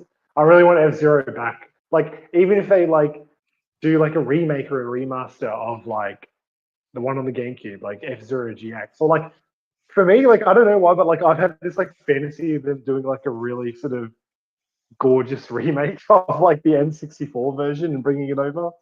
Like I would be happy with that. I That don't know, would be, man. yeah. I mean, just in some form, like just do something with F-Zero besides put it behind Yeah, a fucking multiplayer game that is online only. yeah, I'm not saying that's bad. I mean, F-Zero 99 is entertaining, but I would love to see F-Zero like actually do something. And I think of all places, Diddy Kong Racing could be instructive on how to do like a racing campaign for F-Zero, right? yeah. And then racing. And Dank Meme Sarah says, ha ha, talking about. And he says that he's fine with the Joey stuff. He's fine with Metroid, just everything else is more hyperbolic in stance with series like Splatoon. Oh, does Joey not like Splatoon? That's a garbo take, Joey. If you don't like Splatoon, Splatoon is pretty based. And then Dank Meme Sarah says, hey, by the way, guest, then Sup Attack the Backlog. Hey, Dank, how's it going? Nishquik Pops, the first two games were physical in Japan. Blame Doug for not putting the word in a Western release run. Um, what's that referring to? Oh, that's what's that? A Famicom Detective Club. Oh yeah, first go physical in Japan. Yeah. Blame Doug for not putting the word in the Western release run. We definitely need Doug Bowser, like smack, dude. Like the last name does not cover you on that. I've always kind of wanted to play the original Famicom Detective games, but on Switch I'm physical only. Which we got to get into. Actually, I want to pick you guys' brain on what's coming for physical gaming. It's not good, guys. It's not fucking good. Oh yeah, I'm. That would be a interesting thing to talk about as Definitely well. need to. So I guess this is good time that since it got brought up there by Dank. So I do not see a good future for physical media, and it's not just like gut feeling and the fact that the game companies want to kill it. At this point, they're not going to be able to make physical media. You guys know that, right? They're not going to be able to do it profitably. Yeah. I wanted to get your take on this specifically, Zoo, because I am trying, like, as of now, I'm buying physical whenever I can. You definitely Because, should. like, It's going to yeah, skyrocket in value, and we're going to talk yeah, about why. There's some no, very recent geopolitical changes that are going to make it almost impossible to make profitable physical editions of games. And that means that the physical games you have are going to skyrocket. So if you yeah, want to not spend double the money for physical games, you better get them now. That's all I'll say. yeah. One thing wanted to ask you is how comfortable do you feel with your Steam library? Because there's been a lot of changes with Steam, and from what I have understood with Steam, I gotta look into this more. Right. But Steam Steam isn't DRM free. It's not It 100% is. It DRM is. free It like is not. GOG. Yeah. Yes, but there are clauses, I think, within Valve's like Steam agreement or terms and conditions or something. I have to look into this, by the way, where they say that like if the servers go down or if something happens, they will allow you to download your games to be able to be played offline. Correct. But That is the so understanding. Yeah. yeah, so that makes me feel a little more comfortable with Steam. But after recent like things with the California government and new Correct. laws about digital ownership and all that, what I have done now is my Steam wishlist. I went into GOG and like put in all my Steam wishlisted games onto GOG because I'm like, I still love to game on PC. I love gaming on PC. I love using my Steam Deck and my PC and all that stuff. I will be honest, like I've only played my PS5 for literally 2 or 3 games this entire year. Rest of the year was 100% Nintendo Switch and PC and Steam Deck. Well, it would So help. I It was would like, help if if I PS5 had fucking games to play, wouldn't it? yeah, exactly. No, but my thing is, I don't want to eliminate PC gaming entirely. So, but I still want to have ownership of my games whenever I can. So that's why I'm trying to get everything on GOG if it is available there. Correct. If it is available on GOG, I will ignore the Steam version. Like, yeah, I'm just not gonna touch it on Steam. This is best. So like, yeah, so like the entire rest of the Trails series, like I only have Trails in the Sky FC on Steam, but that's because I got it as a gift. Right. But Trails in the Sky FC is getting a remake next year, so I'll get that physical on Switch. The rest of the series, I'm gonna play it on GOG. If it's not getting like remakes or re-releases on Nintendo Switch 2 or whatever. So rest of the series I'll play on GOG. Same with Yakuza. Yakuza, I don't feel like playing it on PS5. I don't feel like, I mean, maybe I'll play it on Switch 2 if they come on Switch 2. But again, Yakuza, I have 3 games on Steam because I was gifted them. Right. I have 0, 4, and 7. But the rest of the games I don't have, I'm getting them on GOG. Because I'm like, so I've always recommended people to use good old games and to search there first. Like that's kind of the main thing I do too, is I look to see if it's on good old games.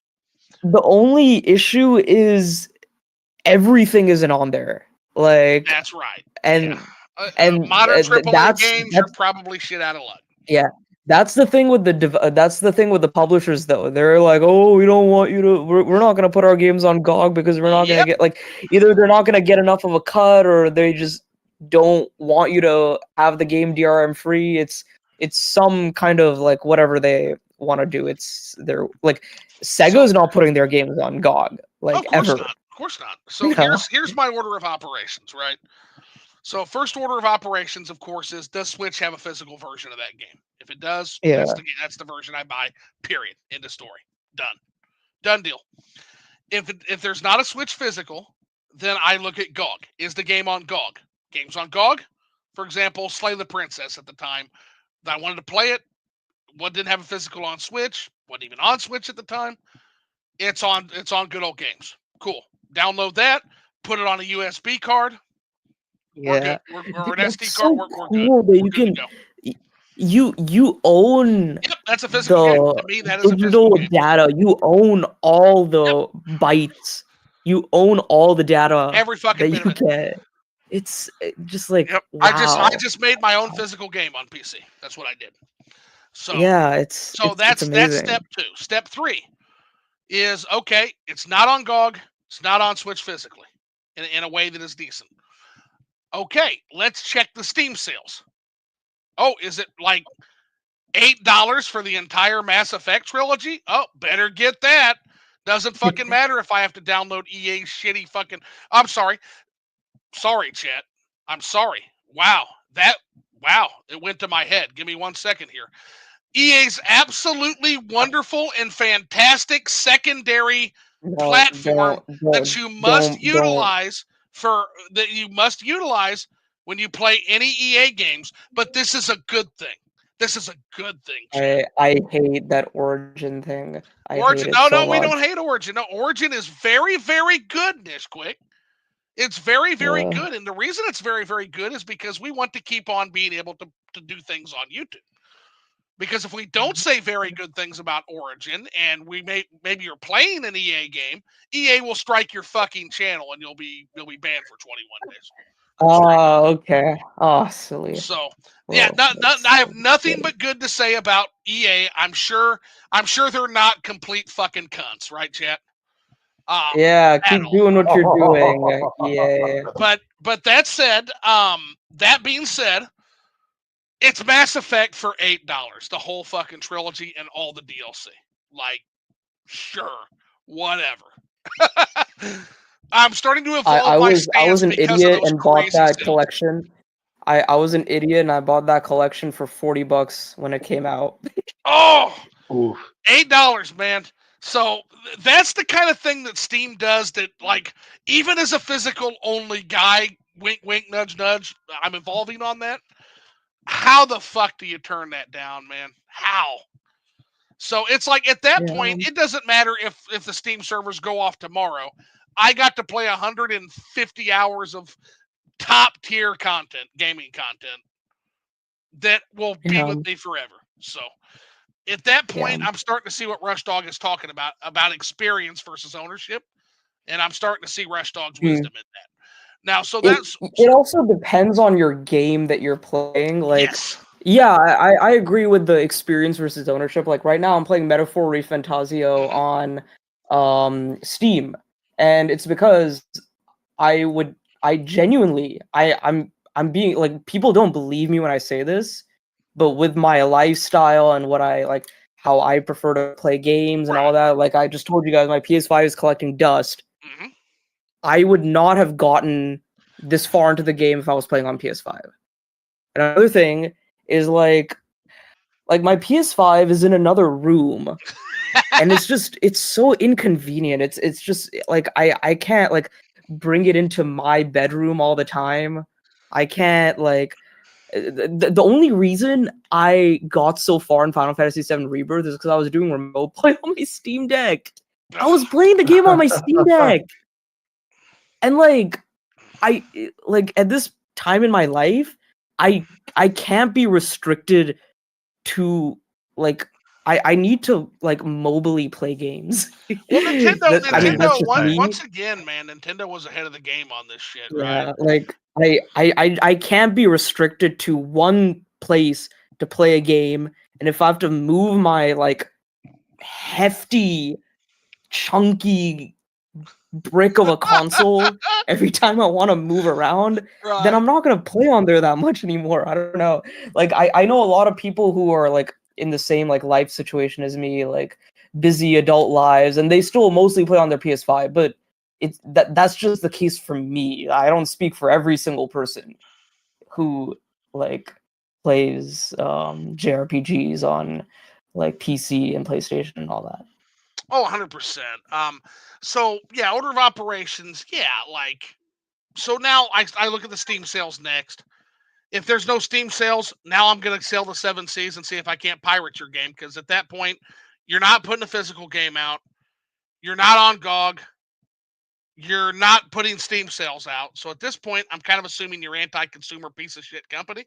So I'm gonna try to pirate your fucking game. Fuck you. That's the next step, right? And then and only then, if there's no applicable way to pirate your game, I might buy your game at full price if I really, really, really want to play it. Yeah. That's the order of How did you operations. play Baldur's Gate 3? Did you play that on GOG? Baldur's Gate 3 is on GOG. Yeah, yeah. I have Baldur's Okay. Gate 3 on Yeah. GOG, and I've also got it on a USB.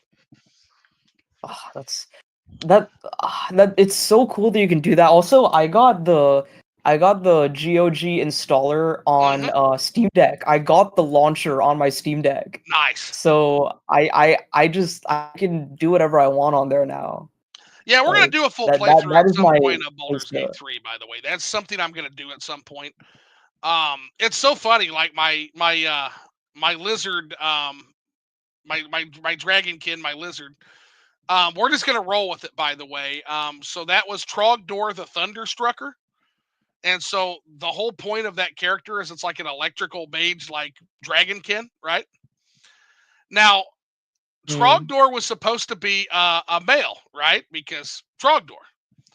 But because the Dragonkin, male and female, like look identical because they're lizards, yeah. I picked the default, which was a female. And so like the female Ah. voice started with Trogdor, then I'm like, oh no!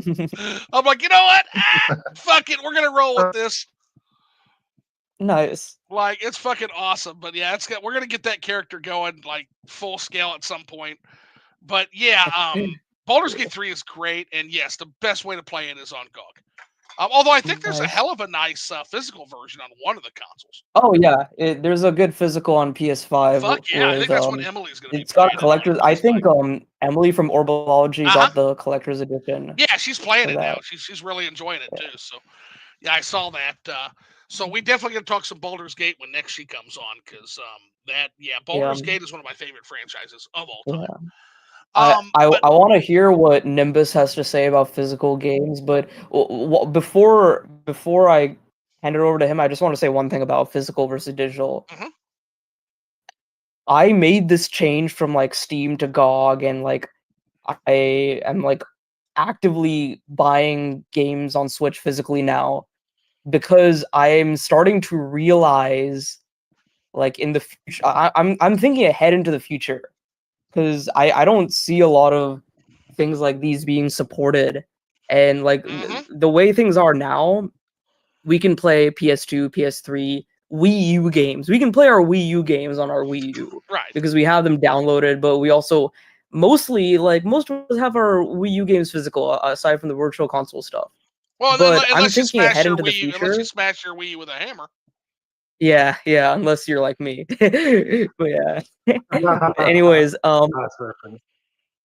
I'm thinking ahead to the future, and if there is a situation where like I want to give like another like generation these games, or I want another generation to play these games, Uh-huh. if I give them like a all digital PS5, or if I give them my Steam library, I'm like thinking ahead and thinking like, is that going to be enough, and is that going to be like feasible to do something like that? So even like I'm looking ahead in the future, and I it's not that I urge people to do the same thing, but I want people who actively buy digital games, whether it's for convenience or it's cheaper or for whatever case. I want people to understand the possible ramifications of it, because like there's obviously a lot of conveniences and a lot of like decently good things about it, but understand the possible ramifications, because in the future I feel like if something happens, if like Steam goes offline or if PSN goes offline and everyone loses their games, everyone's just going to be upset about it. But then like th- that's their digital library that they've been cultivating for so long. But if I don't know. They don't That's just they my don't care. So the video games industry has made it clear they don't give a fuck about games preservation, right? So yeah. that means I've noticed as well, we yeah. have to be the stewards now. We have to be the stewards of it, because they're not gonna be. They're not gonna be. Yeah. But yeah, what do you think about all this, Nimbus? Yeah, apologies if I've just been as quiet as a rocket over here, but No, you're good. no, I've been listening to everything you guys are saying. Yeah, like I'm a huge advocate for physical media. I've always believed that physical media is like the way to go. Because like it's just the obvious things, like you were saying. If the all digital library and digital access goes down, or it's eliminated or whatever, like how are you going to access everything you purchased? Like it's almost it's for nothing. Like you spend all this money, all these years collecting the so-called digital library of games, for example, and then once it goes, how do you access those games? How do you access your save data? You know, how can you cultivate that? It's just not there anymore. But if you've got the physical, you own that. That's your choice. Your decision making and what you do with that. You've got the data, you've got the game, you've got the access. Yeah. And that's why I love physical. And also, yes, I know one of the so-called downsides of physical collecting is, it takes up physical space. Oh, I'm running out of physical room. Okay. But at the same time, if you're someone who appreciates physical media, like you've got something to show for it. Like you can physically own it and show it and be like, I have this. This is mine and I'm proud to own this. And like you can prove that it's something that you've worked towards and invested in. And you can resell. If you got physical, you can resell. Yep, You can make it's money yours. back. It's yours. Yeah. But digital, once you've made the purchase, that's it. It's final. Like you made that purchase, you can't get a refund unless some companies or developers or whatever allow refunds. But then that's like a whole mess because then you got to go out of your way to contact them and email them, be like, oh hey, like this is my reason for why like I need a refund, blah blah blah. Whereas like that's so much hassle when all you can really do is just if you got a physical copy of a game you don't want it. Well, you got different options there. Like you could sell it to a friend. You could make like a marketplace or an eBay listing. If you're really that desperate, you could go sell it to like a local pawn shop or gaming store and get a really shitty price back. But still, there's options there. And that's why I firmly believe in physical. Like, 100%. and this is why, yes, I might not have the biggest physical Switch collection out there, but I still am collecting physically for the Switch because I know, like, just the reality of, well, one day these games aren't going to be available. Like, they'll all sell through, and sooner than you think. Yeah, you know what I mean. Sooner than you like, think. It's important to. Yeah, sorry, I've got a call coming through. I'm not going to answer it, but I just got distracted there for a second. Oh no, you're fine. good. You're good. Yeah, no, it's not important. It's all good. But yeah, so like that's why I'm a firm believer in physical media. And as long as Nintendo keeps up with physical distribution, I will always be buying physically from them because you know me, I'm a Nintendo guy. I love Nintendo. Nintendo will be the final bastion of physical media. Yeah, guys, I got to tell 100%, 100%. I'm worried. I'm worried though. I'm worried. PlayStation 6 is not going to have a disc drive. It's not. So here's why I'm worried. Okay. And this is something Chad, if you pay attention to nothing else the fuck we've said, pay attention to this, okay? And the reason being is I have been reading. So we just had it, and time to jump into some fun territory, right? But please understand, this is a strictly business. I'm not making any commentary on anything outside of the business impact of what we're about to talk about. So, boy, with a preamble like that, we're going into some fun. Let's talk about the election. Oh boy. Oh god. Now, Nimbus, you are excluded from this because you're in Australia, so you are excluded from the impact. Yeah. The potential impact of this. But when we talk about how elections have consequences, positive and negative, one of the things we talk about those consequences being is in trade, and trade agreements, etc. One of the proposals of the incoming administration is going to hike tariffs by 60% in the United States. Okay. Now, yes. Now, I was looking at it because, again, tariffs are typically targeted.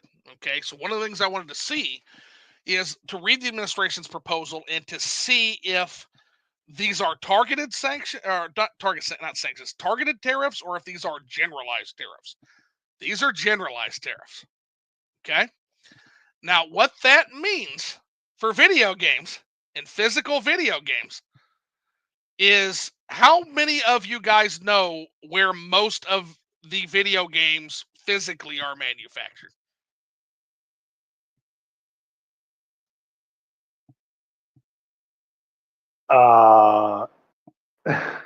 Do they still mass produce everything in China? China's one. Mariana Islands is another big producer of video games. Basically, it's not fucking here, Nimbus. That's the thing. It's not the United States. So one of two things is going to happen.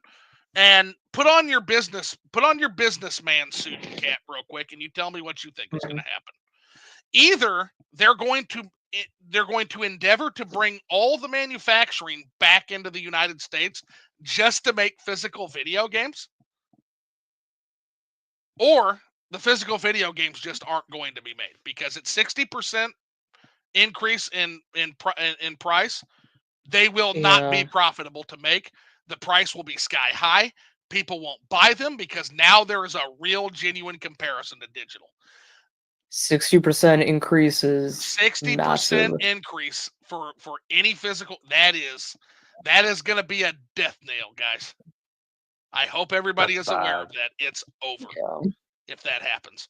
That is going to give, and I can't even blame businesses. That is going to absolutely give businesses an incentive to push a digital direction, and not even Nintendo's stubbornness is going to survive that. I'm telling you right now, I was a Nintendo investor. If they got to put a 60% markup on physical titles, they're just not going to do it. They'll do it until they sit on shelves and rot, and they'll stop doing it very quickly. So I'm excited. No, sorry. All I was going to say is like, I will collect everything like physically available that I want to get for Switch 2 when it comes out. If all of this shit goes down like midway through like the Switch 2 lifespan, I'll be focusing on getting that physical media as much as possible as I can. Well, my concern too is like everybody's like, well, it's administration based, administration's changed, so it's 4 years, right? Well, yeah, but keep in mind you're pairing this with an industry that wants to go away from physical games already. They want to. They want to do it. They don't want to do physical games anymore. And so if you have 4 years of literally it being unsustainable to make physical video games, do you think suddenly we're going to go back to making fucking physical games just because the tariffs go away? And the answer is no. That's going to be a direction that is set in stone when that starts. Like, I have a feeling. So my point of this isn't to demonize anybody or to give a political opinion. It's just to let you know that I think that not only is the macroeconomic and geopolitical forces arrayed against physical gaming, but you're pairing that with an industry that is pretty hostile to it already. They're pretty fucking hostile to it already. And I think the combination of these two things is like a perfect storm of shittiness. I think we lose physical games in the next generation. Now, I wouldn't have said that before, but given the macroeconomic and geopolitical headwinds, I don't see how they survive that if that gets implemented. Yeah. And it's good to know about all this, so you can just kind of prepare for the future. But I mean, what are your thoughts on that shit, man? I mean, do you think physical games survive a 60% markup? No, unfortunately not. Like I was gonna say earlier, like I'm excited for the Switch 2, but I don't think we should go in with blind optimism into this. Like it's gonna be a very good generation. It's gonna be like I think in terms of like raw sales when it comes to a lot of these games, especially in the Japanese market, a lot of them will come from Nintendo and from the Switch 2 versions. That's a given. Sure. But there's a lot of stuff like this that was not the case during the Switch 1 era that none of us are really talking about when it comes to this console generation. Well, I am. This is where I meekly raise my hand and say I've been talking about it for 2 years. No, yeah. I'm just saying in general when it comes to the general. I try to tell that to populace. Prime. I try to tell that to OJ. They don't necessarily want to listen all the time, but everything is impacted by macroeconomics. Everything. So you're talking about, look at the Switch. The Switch was a disruptive innovator in a blue ocean in good economic times, right? For most of its life. The Switch 2 will be a sustaining innovation in a red ocean in bad economic times. Yeah. Anybody who thinks that the Switch 2 is going to be some Shangri-La of gaming is fucking kidding themselves. There are going to be less games produced because of the macroeconomics. We're going to get less games next generation. Less games.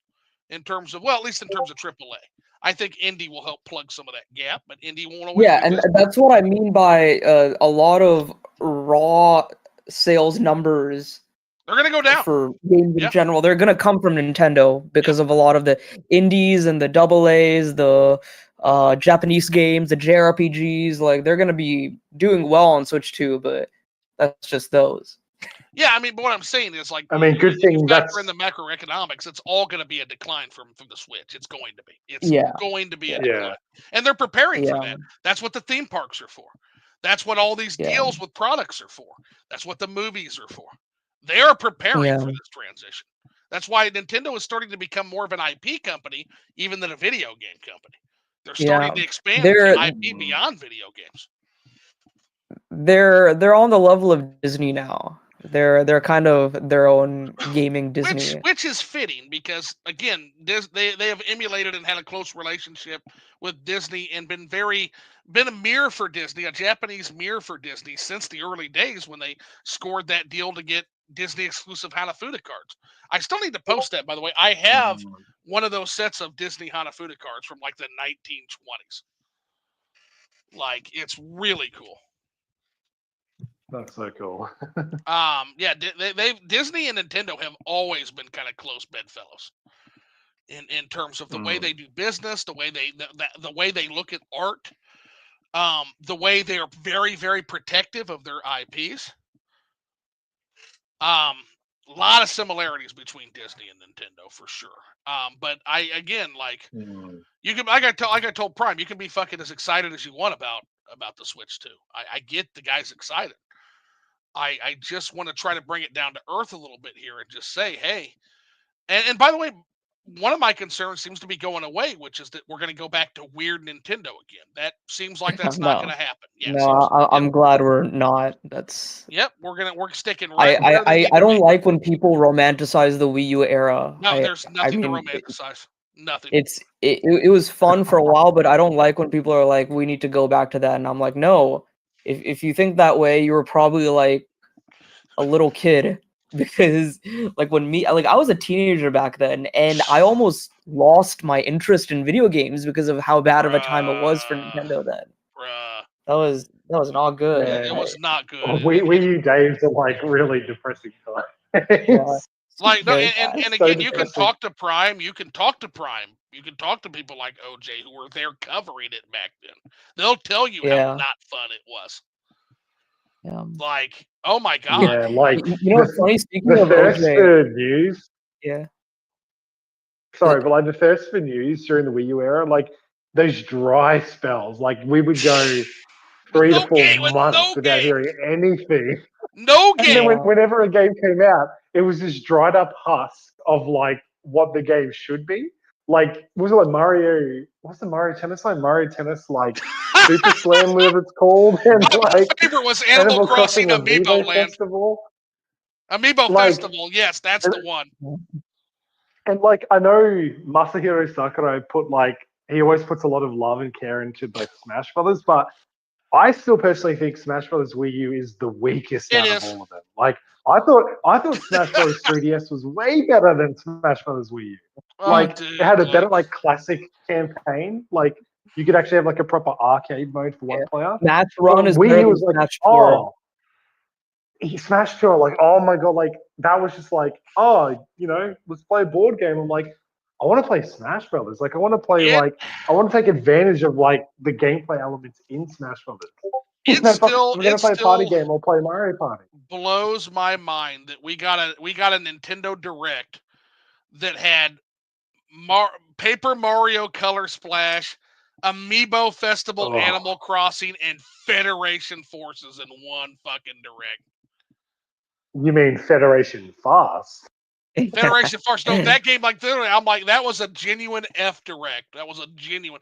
That was a what the F for what the fuck were they even thinking with this? People want to go back to. Oh no, there's a video by a guy, and he literally like was romanticizing like the fucking Miiverse and shit. And I'm just like, what the fuck am I watching right now? Like, in the end, do you want to play games?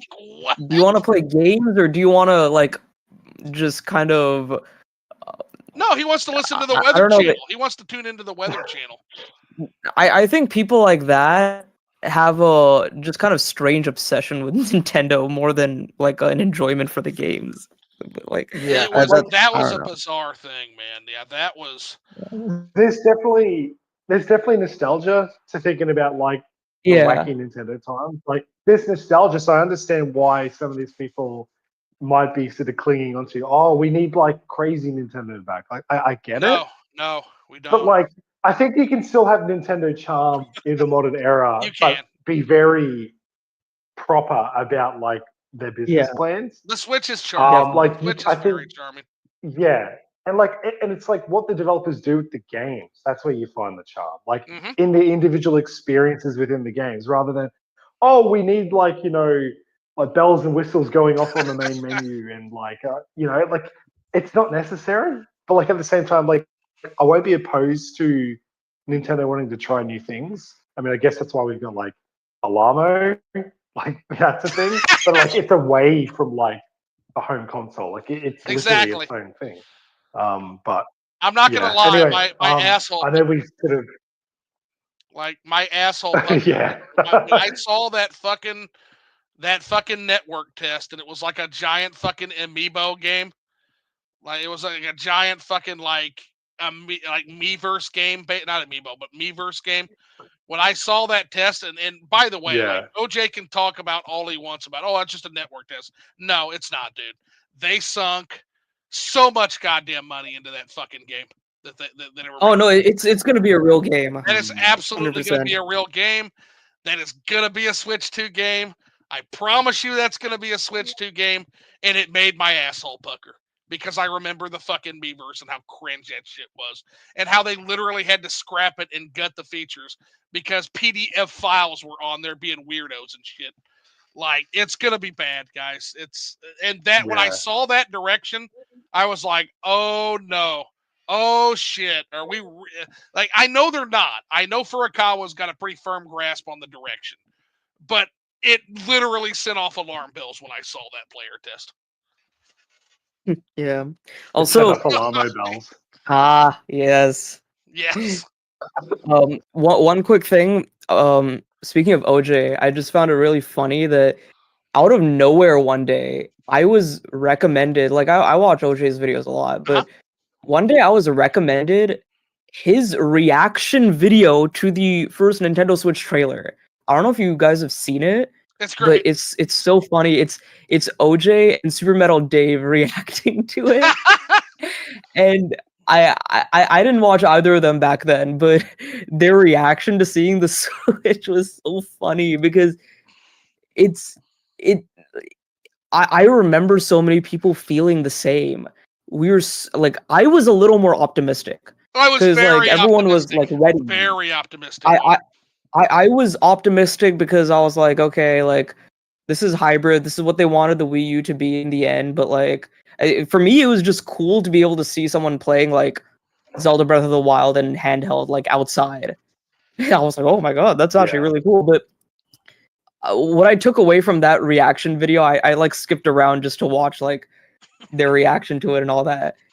They were like, where is the power? How is this going to compete with everything else? Because back then, that's what it was. It was like Wii U's down in the dumps. It's underpowered. How is it going to compete with PS4 and Well, yeah, PS5 Nintendo and Yeah. drunk the Kool-Aid Xbox and on all that? Nintendo drank So the Kool-Aid everyone's on that. mindset was just so different back then. We didn't know what things were going to be like, and we didn't have a idea of what it could be like. And it was Like, wrong. It was wrong back then. Like I've already tried. yeah. I've gone through the history of gaming, and like if you go through the history of gaming, if power was the differentiating factor, then the Sega Genesis, in terms of you have like one system, which is the Sega Genesis in the NES. NES would have been absolutely fucking destroyed by some of the gaming PCs at the time, right? The N64 would have been trounced by, or the PlayStation would have been trounced by the N64. Yeah. And the PlayStation 2 would not have beaten the Xbox or even the GameCube. Um, once again, the Wii would have been trounced. The entire history of video game consoles is consumers choosing the underpowered box because the only people that care that much about graphical fidelity are obsessive freaks known as hardcore gamers. That's the only people that care. The average mass market customer doesn't give a fuck about your high specs and your graphics. You're ahead of the curve. Don't make me get out the chart. Anyway.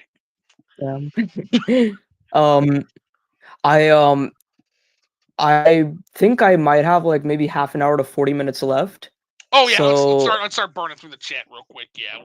Yeah, and then there's a few more things I wanted to discuss before we finish off. Fucking A. Let's see here. I'm just gonna have a quick bathroom break. Sounds good. Yeah, teeth are floating. Definitely want to take care of that. Yeah, I won't be long. Let's see what's good for Attack the Backlog, and then Dank Meme just saying a word, but yeah, we got that. Hey, what's going on, Henrique? I know it's 3:49 p.m. and it's 5:33 right now, but that's how it be on Liquored Up Live. But welcome in, man. That's my buddy. Yeah, that's one of my buddies. I'm glad he stopped by to listen in on this. Fuck yeah.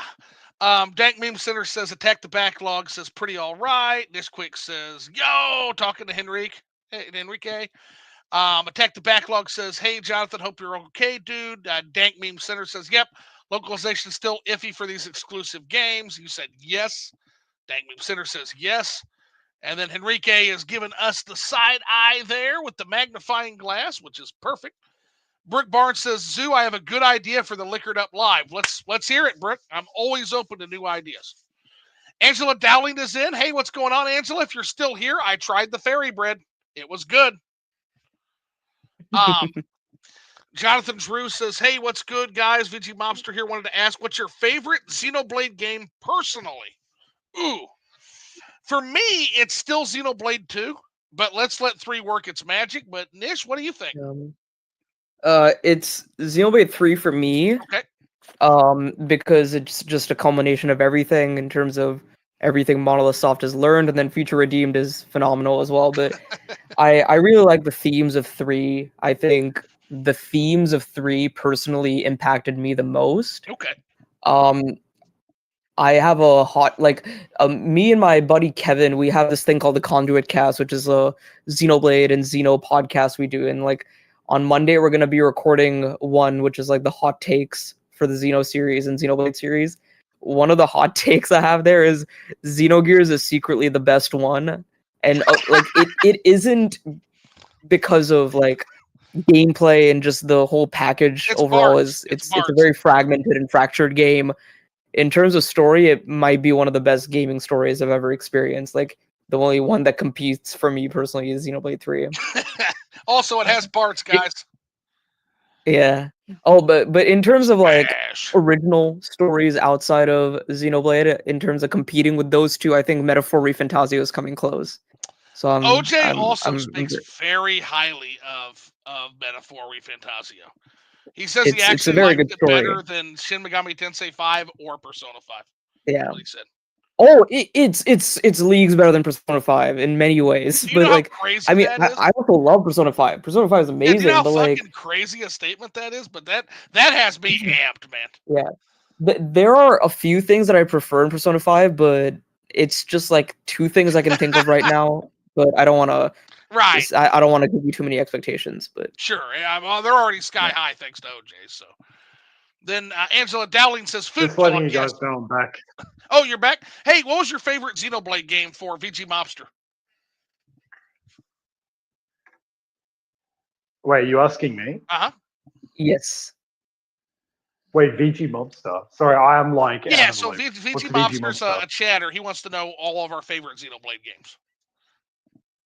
Oh my god, I'm so sorry. I thought it was like a program or like a website. No, you're fine. You're fine. That's no, that's not your fault. That's my fault. Communication's a responsibility of the sender. That's my fault. That's all good. My favorite Xenoblade. I'm probably still going to say the first game. Okay. Because, like, not only was it because it was the first one I played, but I feel like it's a complete story. It's the longest one. It's got the most chapters as well. Like, I feel like they really thought about everything they wanted to do with that game. And obviously, yes, with all of the games, there's deep thought for every single Xenoblade. but I do feel like I felt the most complete after finishing Xenoblade 1 when like you get to the end of the story and everything sort of wraps up. I'm like, oh my god, like this is a satisfying ending to a video game. Because like, you know when you can get an ending to like a movie or something and you're like, oh okay, it's an ending, but like I felt like there could have been more. With the original Xenoblade, I'm like, I felt like they covered everything they needed to cover for that game, and it felt complete. It felt rewarding. Yeah. To All get the those questions are answers at the end. answered, and it's just it comes together very well. Yeah. It's kind of a solid conclusion. Sorry, and I know. Story. Yeah, and Zoo, I know you're still reading comments and stuff, and Nish, you got like 30 or 40 minutes. But Oh, I no, just you're wanted to good. say, like, You're good. I've definitely really, really enjoyed like chatting with you guys. But I will say that like it would be really nice to have another sort of like Xenoblade catch up of some kind. Oh, we I can. felt Yeah, like we can maybe definitely didn't talk plan on that when I beat 3 enough for sure. Xenoblade. Yeah. I hope that's not like bad to say. I want absolutely. I want Zoo to at least finish Gears.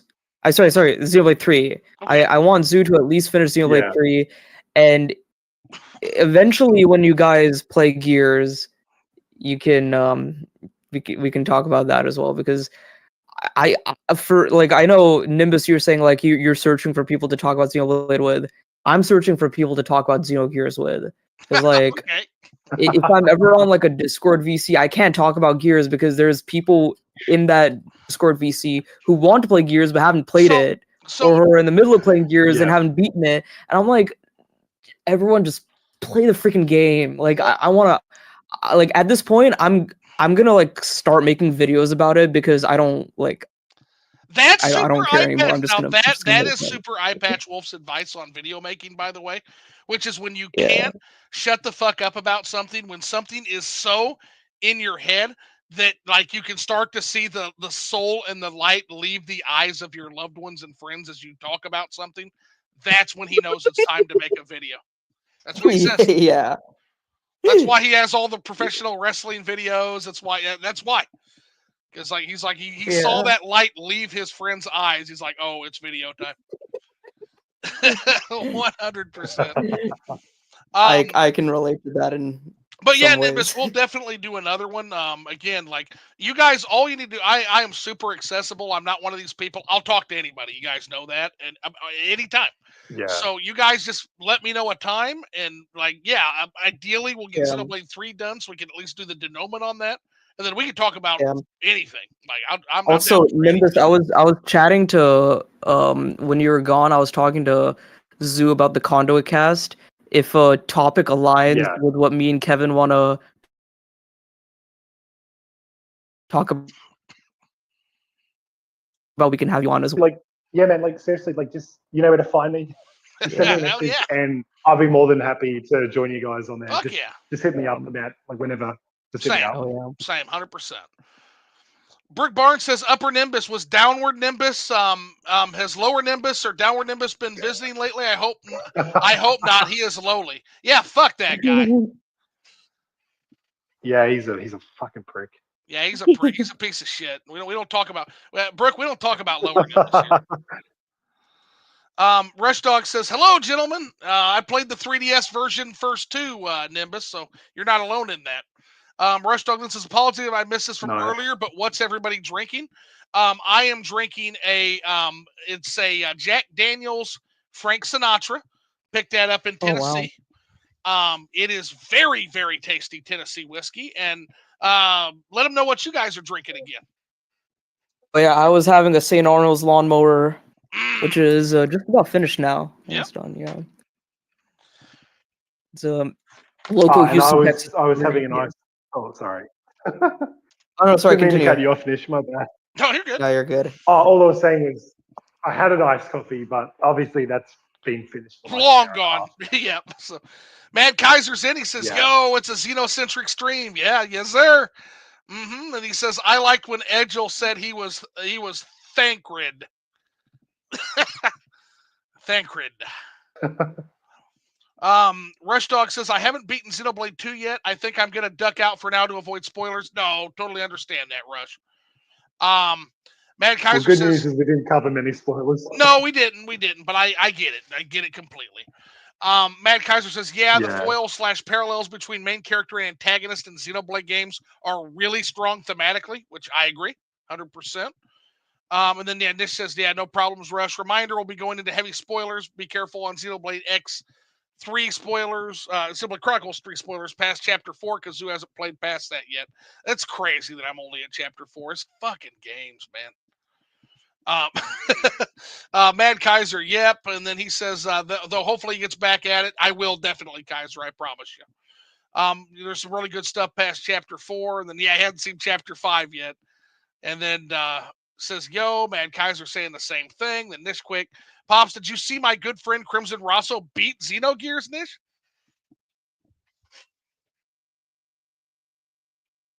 Oh, Nish, still there, buddy?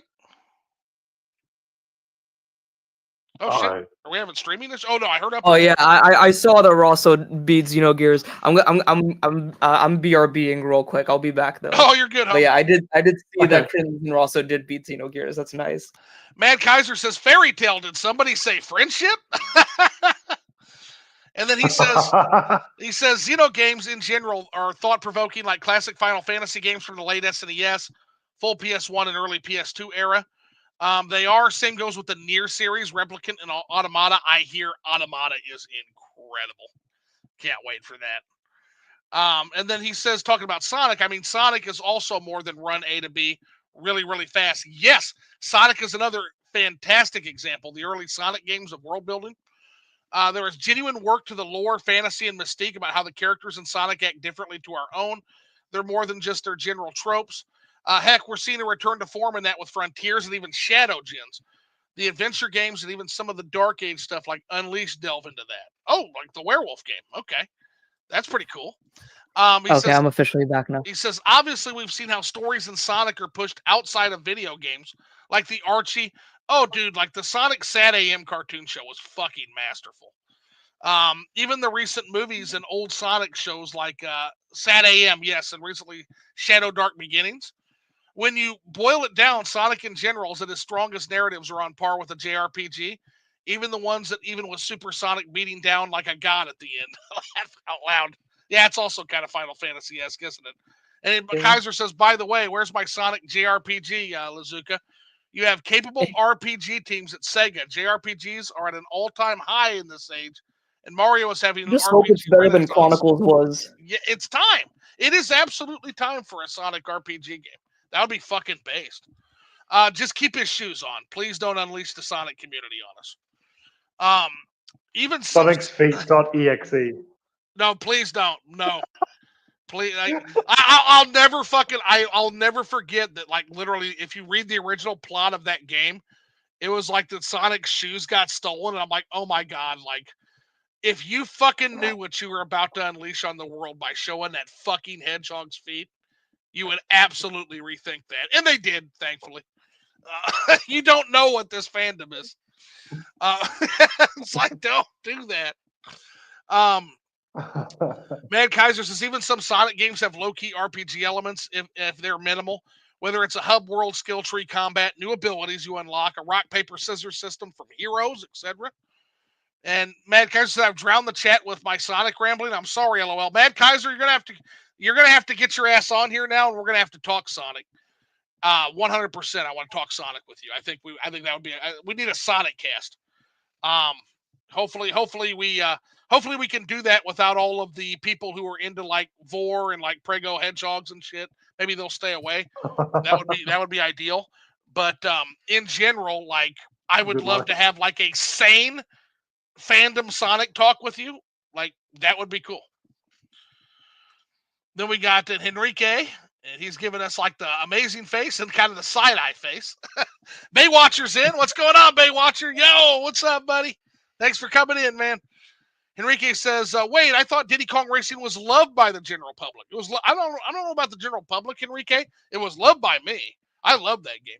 I always heard good things about it, and as you should, it's fantastic. It's very good. Let's see. Mad Kaiser says, yeah, Origins is the best, right?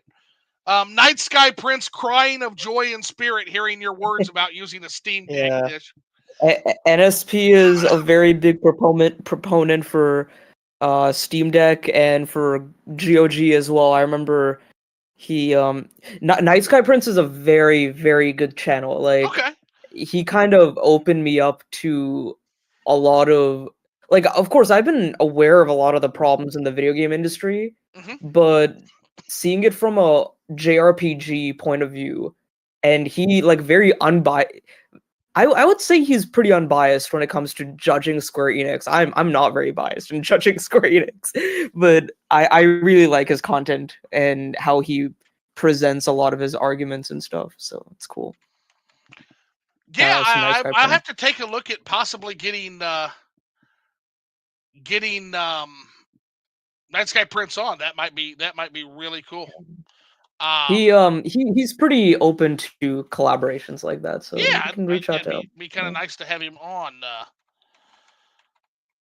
For sure, because he sounds like anybody who's like talking about like Steam and shit like that. That would be absolutely He's a incredible. great person to talk about the state of the video game industry, the state of Square Enix, a lot of Square Enix's fumbles and their mishaps, and um, all digital futures and companies' obsessions with live service and gotcha games. Like he's a very good person to talk about all that stuff. Gotcha.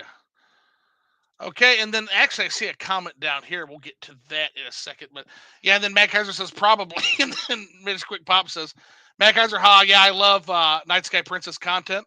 Then good old Emily, aka Orbology, love her stuff. Straight facts, Nimbus. In terms of your Xenoblade take, he says true. Henrique said, no way you guys are saying shit about the Wii channels. Henrique says those were a cool add-on to the Wii. So I agree. I actually agree, Henrique.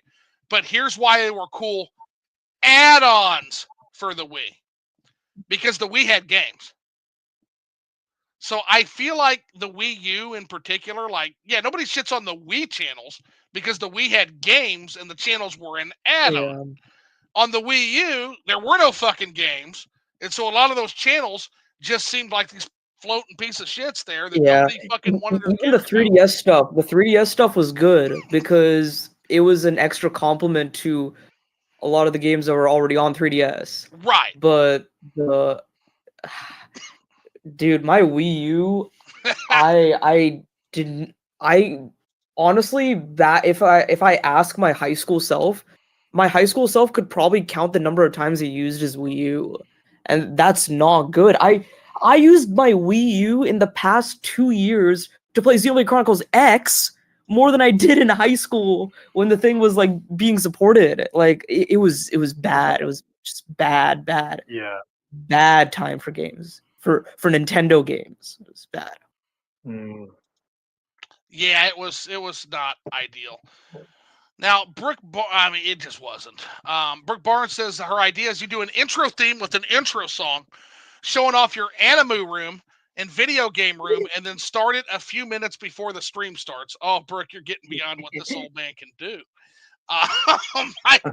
Intro themes, how about a screenshot? How about a screenshot instead? So I'm going to put this up very quickly because I don't know if this is doxing or not, but this is the intersection between Animu Avenue and Animu Way. This is the Animu room. Oh. Now up there on the top it says anime. It says Anime Way, What? and then that Oh side my says god. Anime Avenue. This is exclusive. And now, so that is that. And now, hope you saw it, Brooke. Goodbye. Oh, whoa. Because Oh, I don't know. man. I don't know if it's doxing or not. I don't know if there's anything doxing there or not. Now people will pour through it. Wow. I remember that in all its glory from when we had the anime That is discussion exclusive back. flipping the switch content right there. Yeah, that is Oh, about as close yeah. a glimpse into this fucking ghost as y'all are ever gonna get. Yeah, we're never gonna see your face, but we'll at least see your Animu room. Yeah, see right. Me and the GF watch Animu all the time. We were at the intersection of Anime Avenue and Anime Way. We sit there and watch our anime. So let it not be said that I am not a real Animu fan. There's been this thing said in the past, and they're full of shit. They're full of shit. Alrighty, so then Enrique says my reaction to Future Redeemed was crazy. I don't remember if Nish was there. I don't think I heard that live when it happened, but I remember your tweets immediately after Reactions that. to the end. And then Enrique, you have to come on. You seem like a cool guy. You have to pop on and have a drink with me. Brick Barnes says I just had a good laugh about Lower Nimbus. Just wanted to laugh. That's a great joke. I told UpperNimbus that's a great video bit. Like if he wants to do like Lower Nimbus is like his like shitty ass like shitty Berenstain version of himself. So Nimbus, you're Upper Nimbus from the land down under. Upper Nimbus has to be from you're Upper Nimbus from the land down under, but Lower Nimbus has to be from like somewhere completely opposite. You have to draw a beard on yourself. So Lower Nimbus has like the beard from Star Trek. Like literally like the North Pole is where like Lower Nimbus comes from. The top of the world. Yeah. I never thought about that irony, like the opposite. Because like everyone says, "Oh, Australia, down under," and then I call my like YouTube handle UpperNimbus, and I'm just like, I did not think about like the opposite to that. Well, you're like, trying you're trying to differentiate from the asshole. That's what you're trying to do. I understand it completely. The guy's a fucking jerk. Yeah. Jerk ass. Brick Barnes says, "I want to see that hedgehog's feet, please. I'm just being funny. We know you are, cause nobody. There's a very special group of people who want to see that. And they're very vocal and very special. And they're very special group of people. And again, we were very, very close to like a fucking apocalyptic moment if that would have happened on big screens.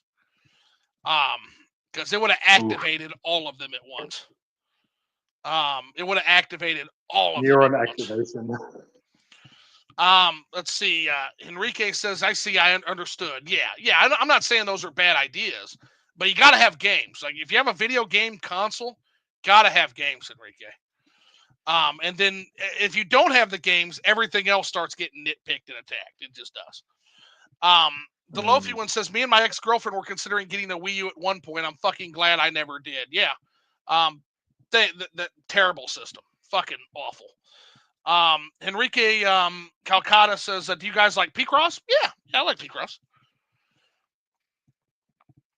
And then Brick Barnes is like, I just had to try. Well, yeah, and again, I'm not against intros, cutscenes, and shit like that, but I would have to get a whole lot better at this YouTube thing in order to make that happen.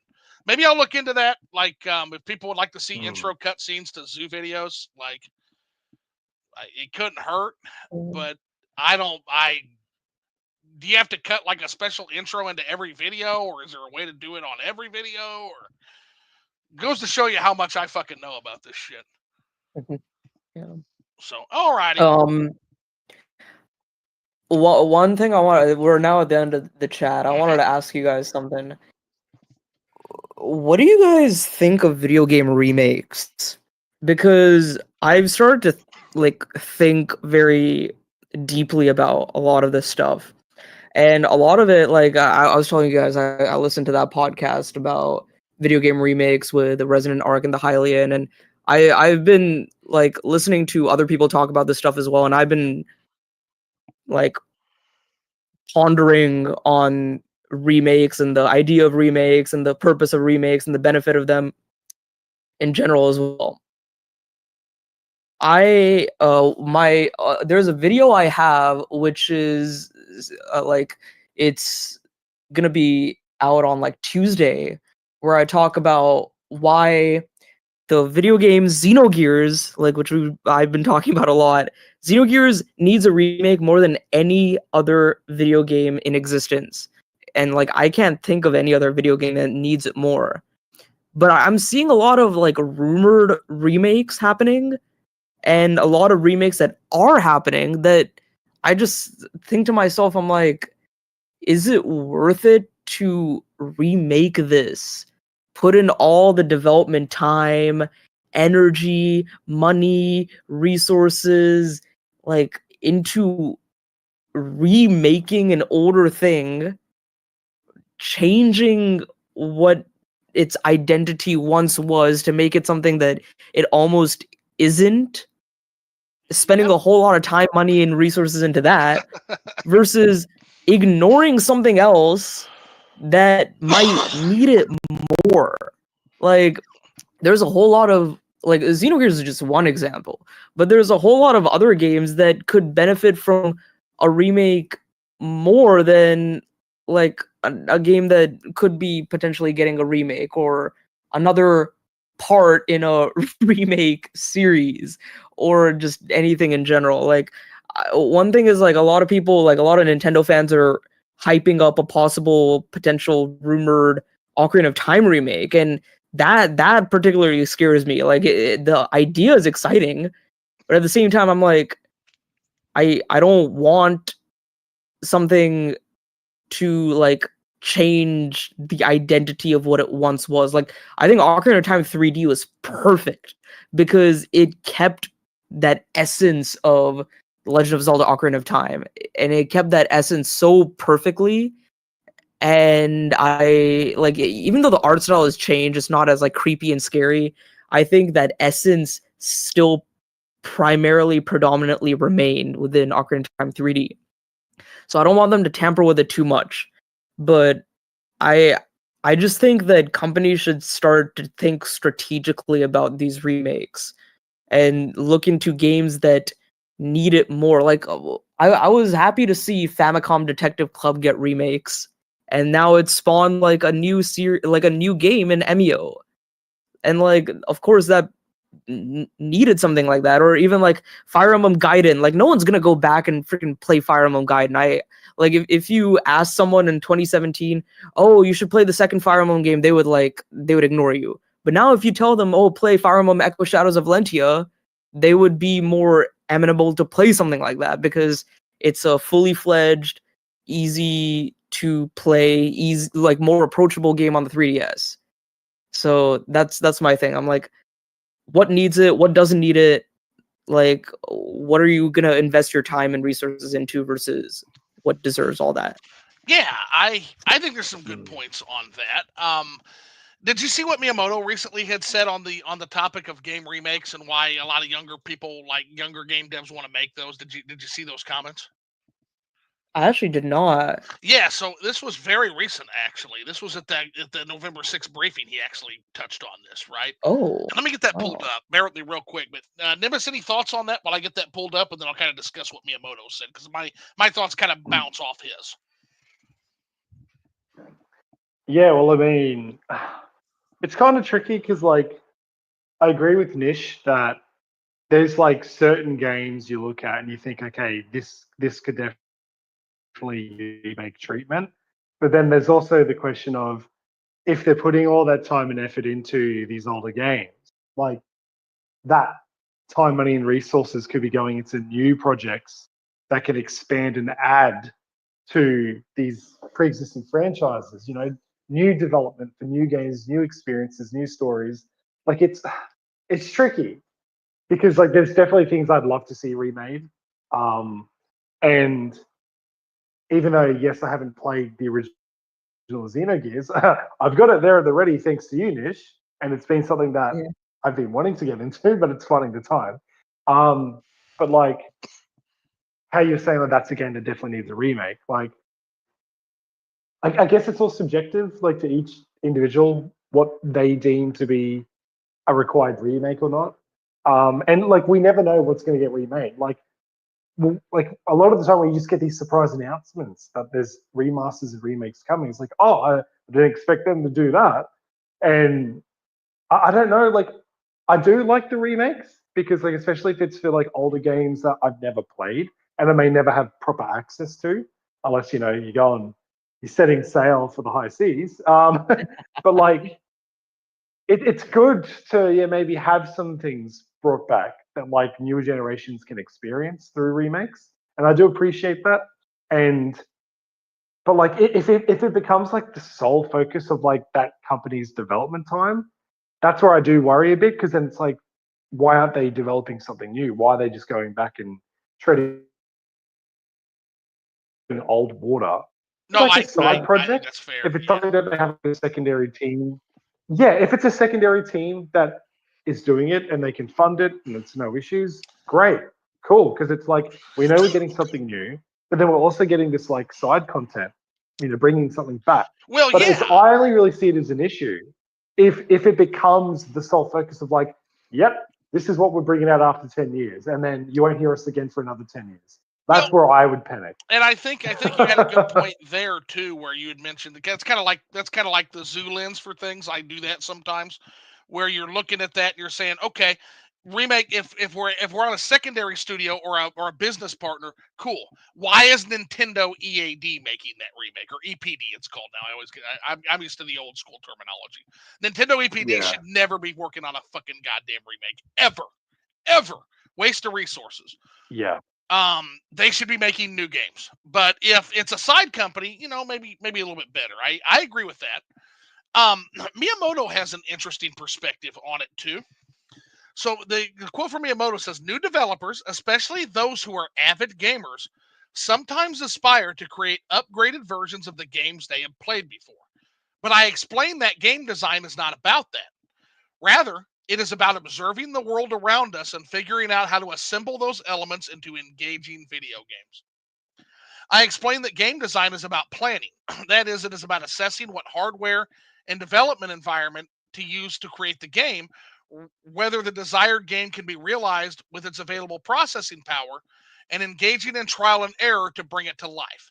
Many attendees find this perspective refreshing in that it is different from their own concept of game design, or feel that they sympathize with our philosophy of product creation."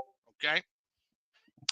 So there's a lot to unpack there. So my response to Miyamoto would be to say that game development is definitely about planning. I agree with that, right? I do. Think of it like kind of building like a building or a pyramid, something like that. You have to spend a lot of time. You have to spend a lot of effort to make sure you have a good foundation before you add in all that other shit. And you can't change the foundation of the building. That's the problem with a remake. While you're building that building, you can't change the foundation of the building midway through construction.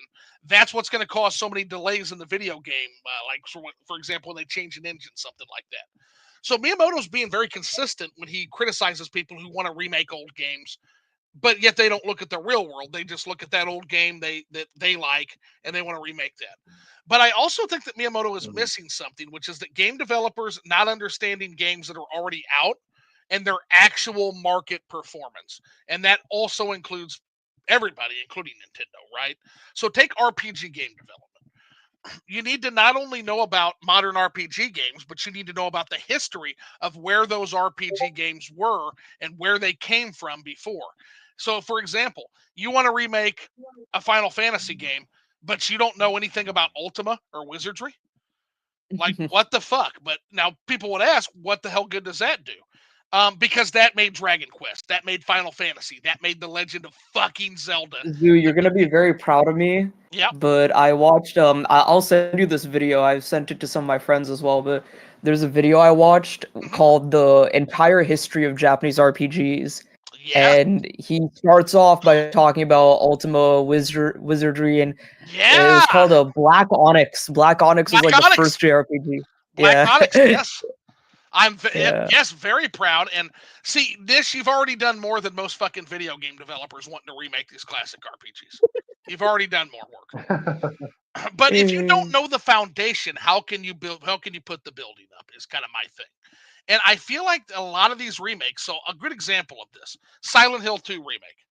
A lot of our peers enjoyed it. Belmont really enjoyed it. I liked the game. I liked it. But there's something that felt off. Maybe it was the fact that it's like 3 times the length of the first game, of the game it's remaking. It felt longer and more tedious because of that. Maybe it was the subtle changes in the characterization somewhat. Maybe it was some of the things they left out that I feel like were needed there. But I think that if you were going to make Silent Hill 2 for a expanded audience, I think it's a perfect game. I think it's a perfect game for Konami to make some bank and use that to fund future sequels and future games, right? But in terms of it being a stand-in for Silent Hill 2, not even close, homies. Not even fucking close. I'm sorry, it's not. Mm-hmm. Like, I just feel like it was somebody who They almost got it. But the danger of remaking, especially like Rush Dog says, hot take, some games should not be remade. Chrono Trigger. It's not even that games should not Yeah. be made. It's that it doesn't need a remake. Silent Hill 2 did not need a remake. It needed Konami to get off their fucking ass and make it accessible to modern audiences. That's what it needed. Chrono Trigger, same thing. Chrono Trigger doesn't need a remake. Chrono Trigger needs to be made more accessible. That's it. Yeah, a simple re-release would be nice. Physical re-release. Put it on GOG. Put it on Steam. Make that fucking game as accessible in as many ways to as many people as possible. Stop wasting our fucking time with these remakes that aren't needed. And you're right. And this kind of builds on your point too, Nishquik, which is that why are we remaking a game that is legendary like Silent Hill 2? Why are we remaking Chrono Trigger? We don't need to remake Chrono Trigger. You know what we need to remake?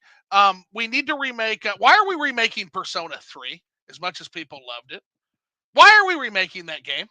Why can't we remake Persona 2 or Persona 1 or Shin Megami Tensei 2? Games that actually could fucking need a remake? Yeah. It's I like a lot of these like Persona 3 I enjoyed the remake. I played it. I loved it.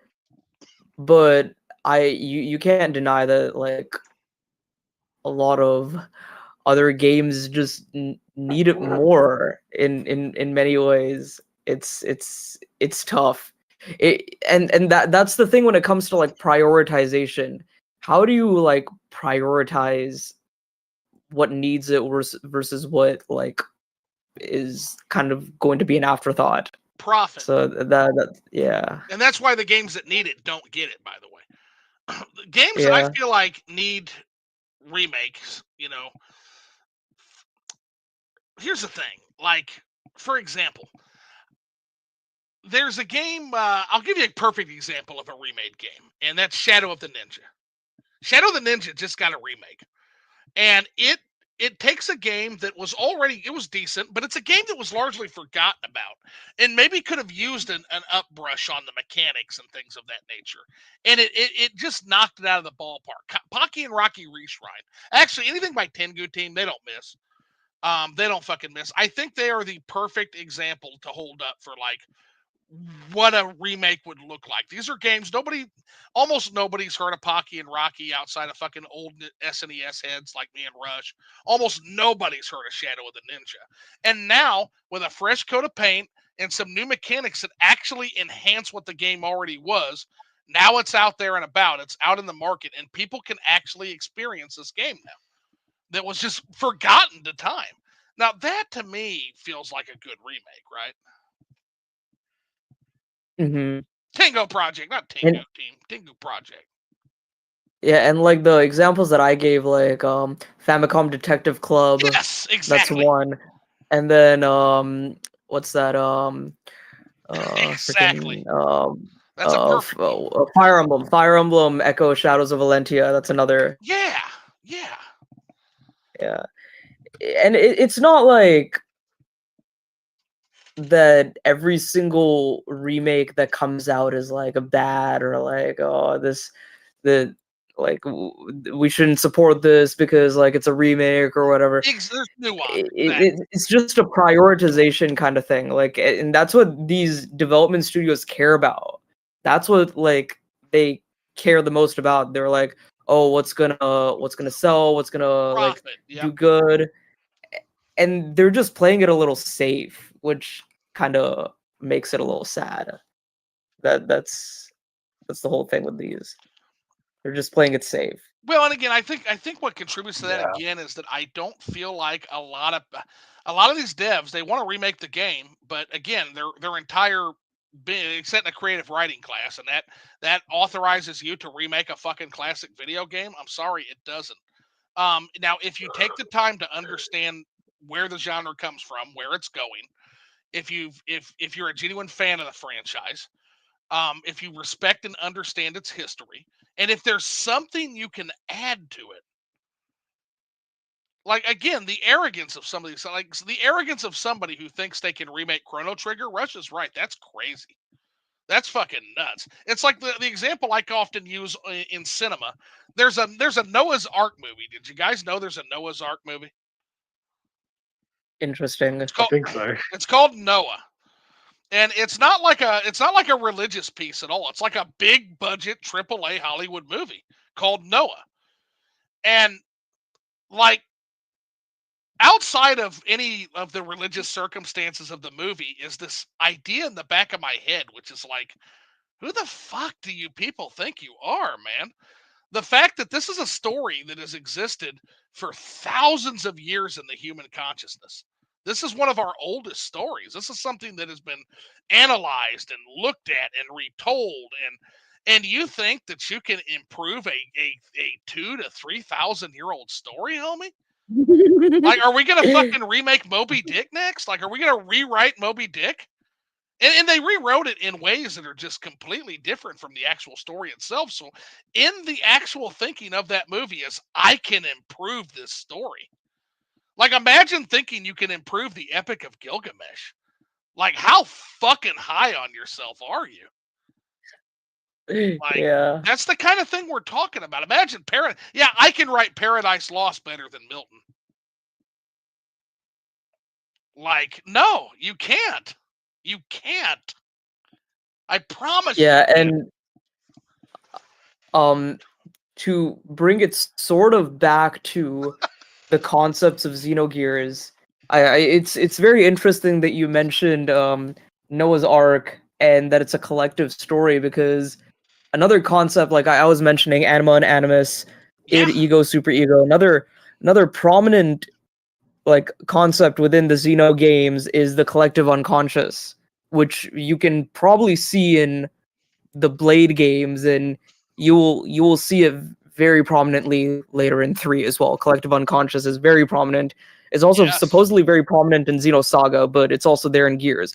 One thing is, as I was listening to Resonant Arc's like podcast about Xenogears, they were saying that where the collective unconscious comes from, I think it's a Freudian concept. I don't know if it's younger Freud, but where that concept comes from is the fact that a lot of these universal stories are similar across cultures.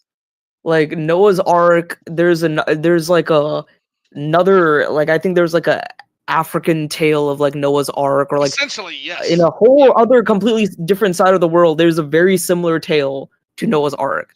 And then a lot of these, like the one I want to talk about real quick. Oh, that are is, replicated like, in cultures that may not have even met each other. That's what's amazing about it. yeah, and Yeah. my whole point is we shouldn't be like we shouldn't be piggybacking. Like, yeah, to bring it back to remakes, is we shouldn't be piggybacking. We should be like using the roots of what was once successful to build onto something new. I don't know. Like, it's a lot of this stuff is just a business mindset. It is. It's a lot of it's more money speaking, and of course, like in the end, you're running a business, you want to make money.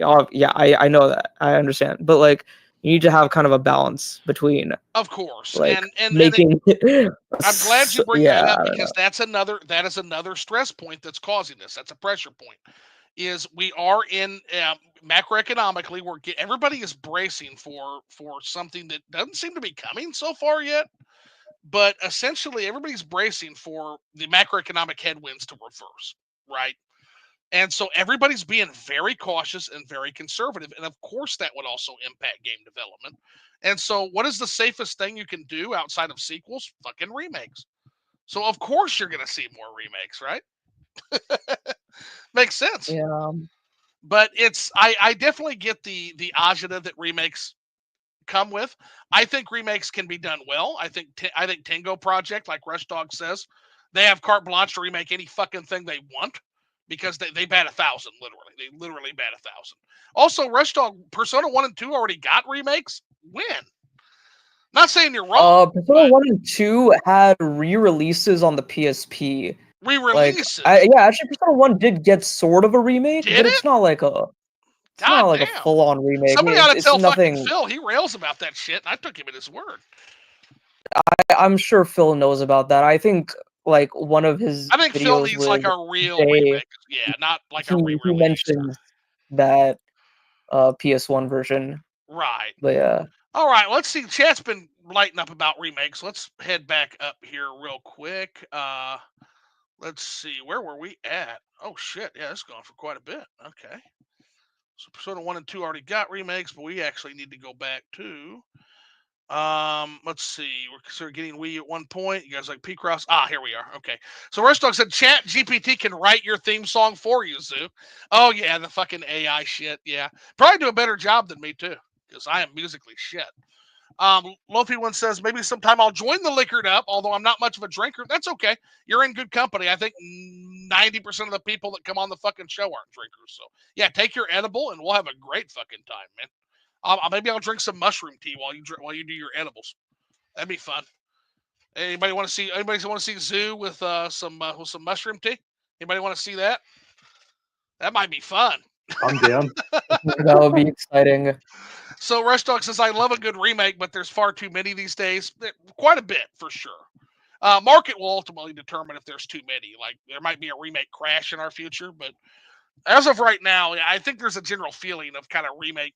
I think people have a little bit of remake fatigue going on, for sure. But they keep fucking buying them. So until they see those numbers drop, it's like Marvel. They're gonna keep going forward. I hope Monolith Soft launches their new IP first and then Xenoblade Chronicles 4. So we don't know what Monolith Soft's cooking, but Enrique, whatever they're cooking, it's going to be great. I promise. That's if the new IP exists, and I hope they do. I hope they do a new IP. I think they could do a very good job at something entirely new, and I think they've earned it.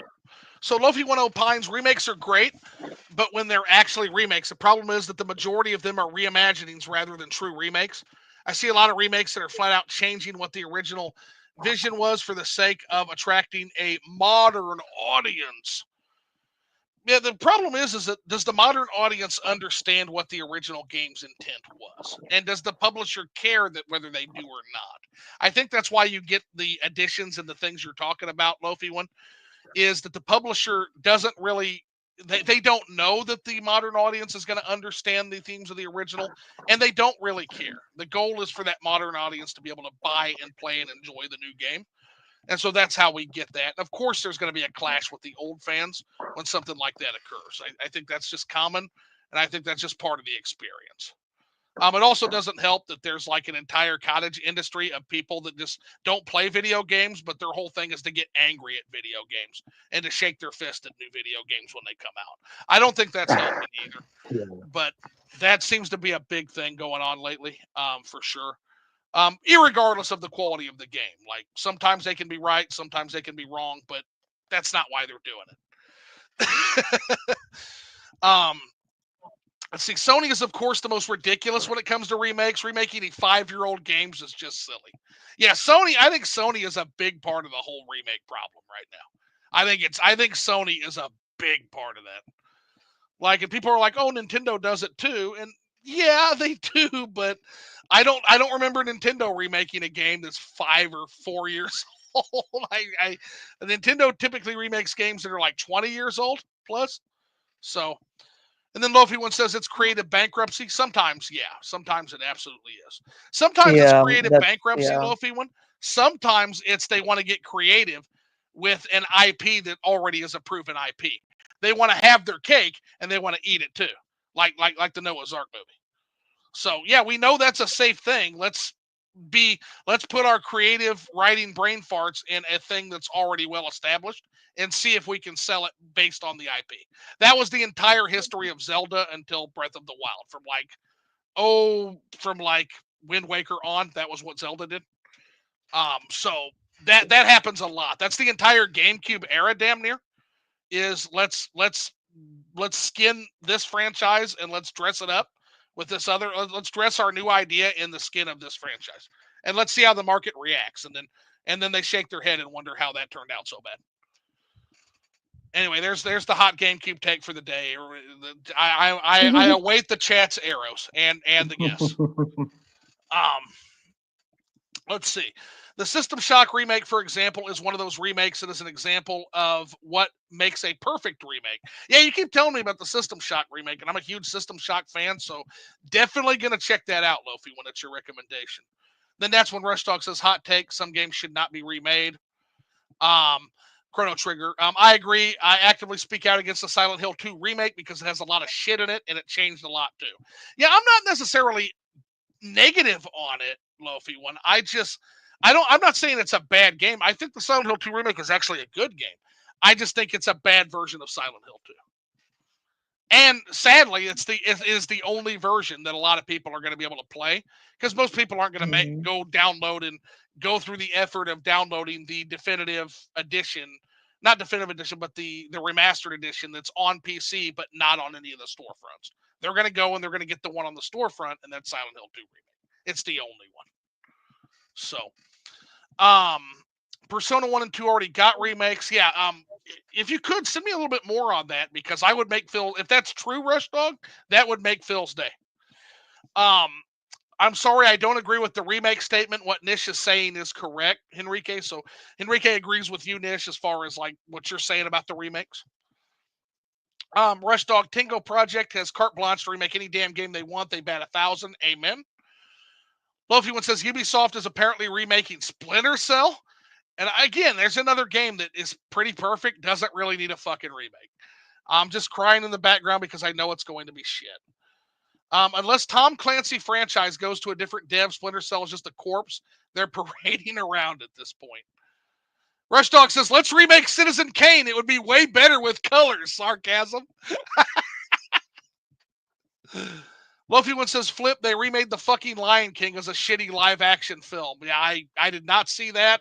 Yeah, it's funny because no that way. No way. that discussion that I watched with Resonant Arc and Hylian, they mentioned a lot of the Disney live action remakes. I don't remember if I've seen the Lion King remake or not. I don't think I did. I saw Aladdin because I will say Aladdin was actually nice. I enjoyed Aladdin, but bad, huh? like of course it's not going to replace the original, one of my favorite Disney movies ever. But like the live action for Aladdin like I'm really not a fan. Yeah. Yeah, like I'm not a fan of these live action remakes. Like I think for the most part they're just pretty God! Atrocious. Have you guys seen the Scuttlebutt song? What's your exception, Nimbus? Yeah, actually, I was gonna agree with you, Nish. I thought that the Aladdin live action was probably the most watchable, and I thought it was probably the most entertaining out of all their live action adaptations. Like the Lion King, it's just weird. It's just like real animals, like you know what I mean. Like it's still CGI, but like they look like they're real. And like their mouths are moving, but it's like it's almost like really rigid, and they don't have any expressions because they're just animals. How do you fuck up? How do you fuck up Hamlet with safari animals? How do you fuck that up? Yeah. It's straight up Hamlet. Yeah. It's Hamlet with lions. How do you fuck that up?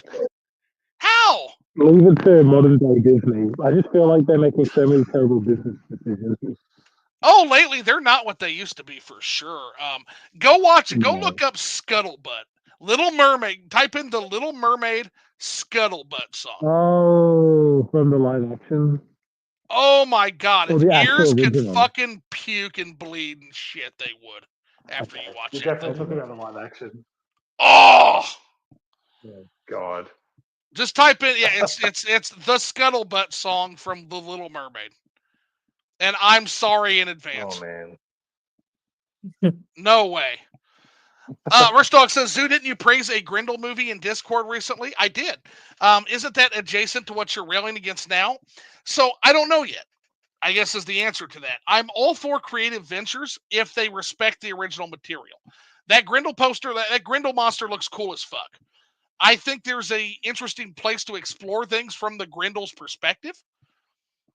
It That's doesn't. Beowulf, right? Yeah, it doesn't seem like it's a retelling of Beowulf as much as it's gonna be kind of a different perspective from Beowulf, and I respect that. That kind of creativity Yeah. I can get behind. What I can't get So behind is remaking a story like Noah's Ark, but you then completely take liberties with it that do not enhance the story at all. Like, remember the fact so that? Oh, go ahead, Dish. oh no, this was gonna be a like different topic, but you continue first. I'll say it Yeah, so later. I just want to give some examples from Noah that I'm talking about. Hey, remember when Cain? Remember when Cain, the other biblical character from a completely unrelated story, is like a great granddaddy of Noah, and he stowed away on the boat and like murdered and ate the animals on the boat. Remember that from the story? Or how he had a knife fight with Noah on the boat. Remember that from the story? Like, this is just, yeah, remember Stowaway Cain having a night fight with Noah? Like, that's the kind of dumb, weird shit that it doesn't enhance the story. It doesn't do anything for the story. It's just village. And so if the Yeah, Grendel movie ends it's up being just a like, unnecessary modernization. yeah, if why do we need a knife fight? Well, because people like action segments in their films. So Yeah. let's make Stowaway So Cain fight Noah with a knife. so here's a golden opportunity, and it's just a very cool idea I have. Yeah. There's only 7 people watching this right now, so um, I don't want to like tell people too much about this because this is like a golden idea that I have in my mind. Okay. And no one is doing this. I'm literally like surprised. We're in 2024. No one has done this. And Okay. I'm like, everyone, like, what are you guys doing? Like, this is literally in front of you right now. Okay. So I might have mentioned this in the chat previously in other Liquid Up lives, but Okay. Indian mythology is literally as epic and badass It's and cool, incredible. and it's on the level of Greek mythology, and it's literally as like influential and impactful and like of course in Indian culture, but in so many other cultures. But within pop culture, it's hardly ever touched. The only thing I see it in right now is Shin Megami Tensei, which it's very interestingly utilized in Shin Megami Tensei and those kinds of stories. And but whenever you see like JRPGs take from uh like religious concepts, you obviously see like of course JRPGs go straight to Gnosticism, something like that, like, oh, you're destroying a benevolent deity and you're finding Sure. spirituality and divinity within yourself, something like that, right? But no JRPG I've seen yet. I have to look into Treasure of the Rudras, but Treasure of the Rudras It's so surface very level.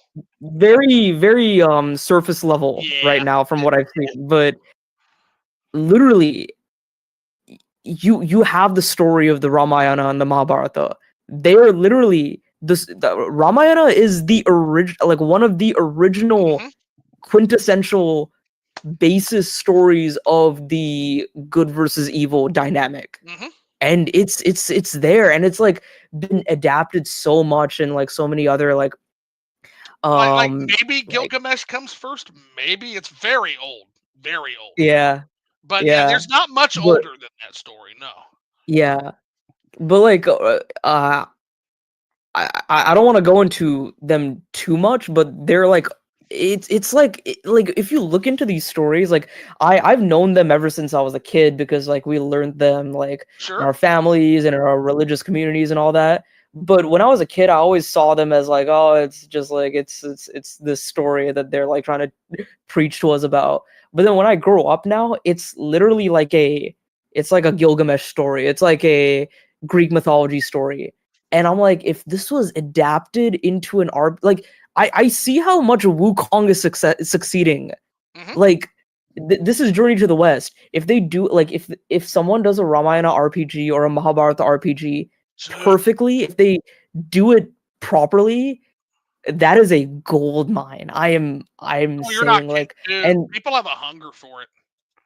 And here's the thing, I've seen like a lot of game development is like starting to like pick up quite a bit in India, which is very good. I'm very happy to see that. And there's a lot of developers who are like getting inspired by like God of War and like a lot of Sony games to like make something like this. And I've seen like a Unreal Engine 5 tech demo of someone who does like a Ramayana style like tech demo, sort of like a God of War / Horizon game. And I'm like, that could very much work, especially with like how the story goes and have you like played Raji? Yeah. Raji is another good one as well. That's another kind of basis where it can go. But like, I see it as this. Like, Ramayana is like a very like, it's like a journey. It's like a very epic journey. So if that was like almost like a turn-based Final Fantasy with like ATB, sort of like that, or if they want to go action, they could. If they want to go action, they can do it like I don't know, like a Mana or like something like that. But I think turn-based would be perfect for Ramayana. But Mahabharata is a full-on war story. It's a full-on war epic. So if they want to adapt that into a video game, they could go in the tactics direction. But there's something even crazier on top of all this. So Zoo, I don't know if you might have heard this. Have you heard of the Bhagavad Gita? You probably have, right? Yes. Oh God, yeah. I got a copy of it in my library. Yeah. So that giant freaking brick of text. Yeah, it's like 8 books, man, in my library. Yeah, it is a part of the Mahabharata. It's not even like the whole Mahabharata. That is just a portion of that giant war shit? epic. Oh my God. Yeah, and basically what it is before the grand great war starts, before even the lead up to the war and the after the war, before the war starts, like one of the main soldiers, Arjuna, he like stops in his tracks and he's like, I can't do this. I can't go into war. I can't fight. And then Krishna, who's like an avatar of Vishnu, comes to him and he like gives him all this like advice and like tells him basically what his duty and what his destiny is. And if that was like part of a game, if that is sort of like a Final Fantasy VII live stream sequence, like, but if it's like more like in depth, like that is, I don't understand why anyone hasn't done this yet. Like, it's literally right there in front of you. Oh, they should 100%. There is so much to mine from other mythologies. Indian mythology is one of my favorites. Another one would be Icelandic mythology that I don't feel like a lot of people get into. It's amazing.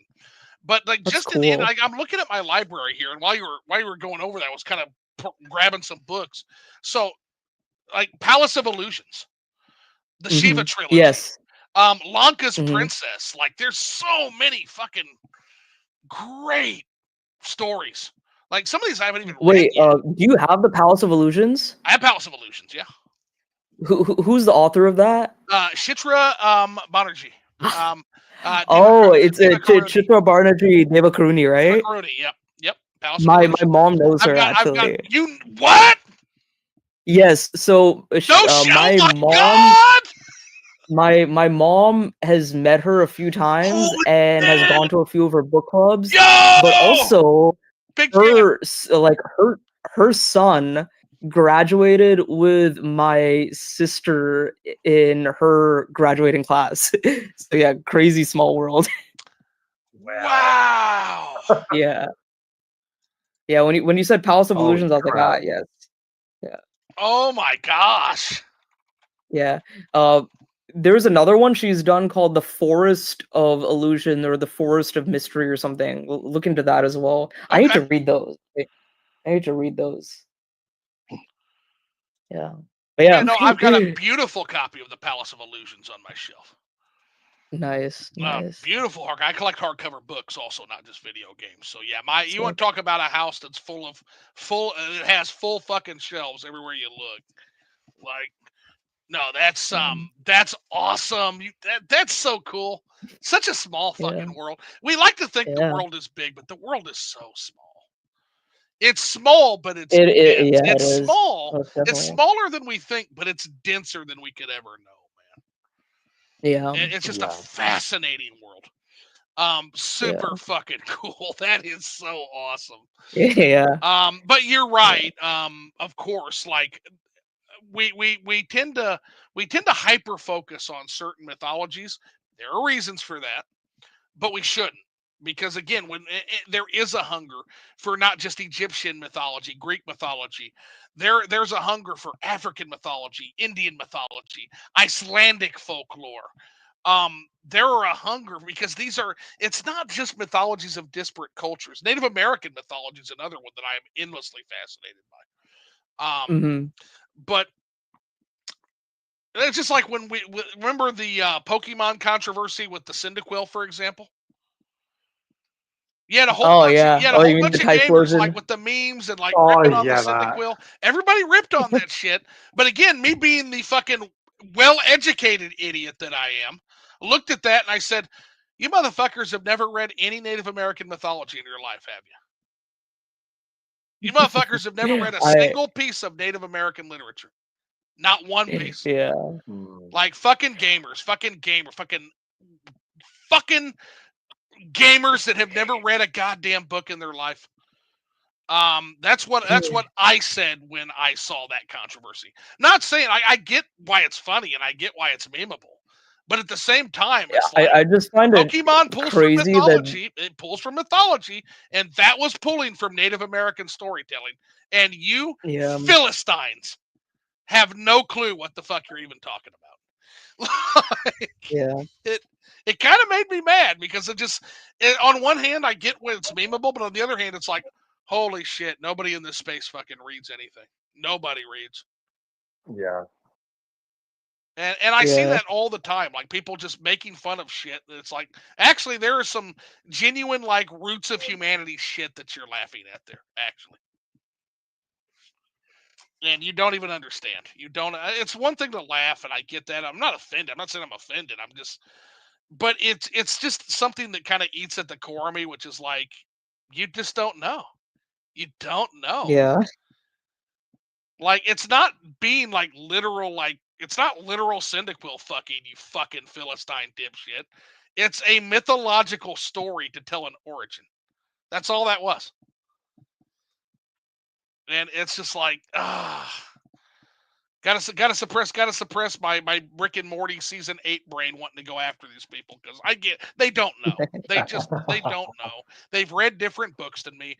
Not everybody is a fucking lifeless motherfucker who has read and peruse mythology from all over. Like, not everybody has time to do that. I've got to realize that Yeah. before I get so mad. I wish I had the time. Exactly. But not everybody has the time. Let's see. I need to refresh myself on these two Indian epics though, because I studied them a lot when I was much younger, and then I just know like, yeah, India I is where know the I'm turning basis of to them. lately. It really is.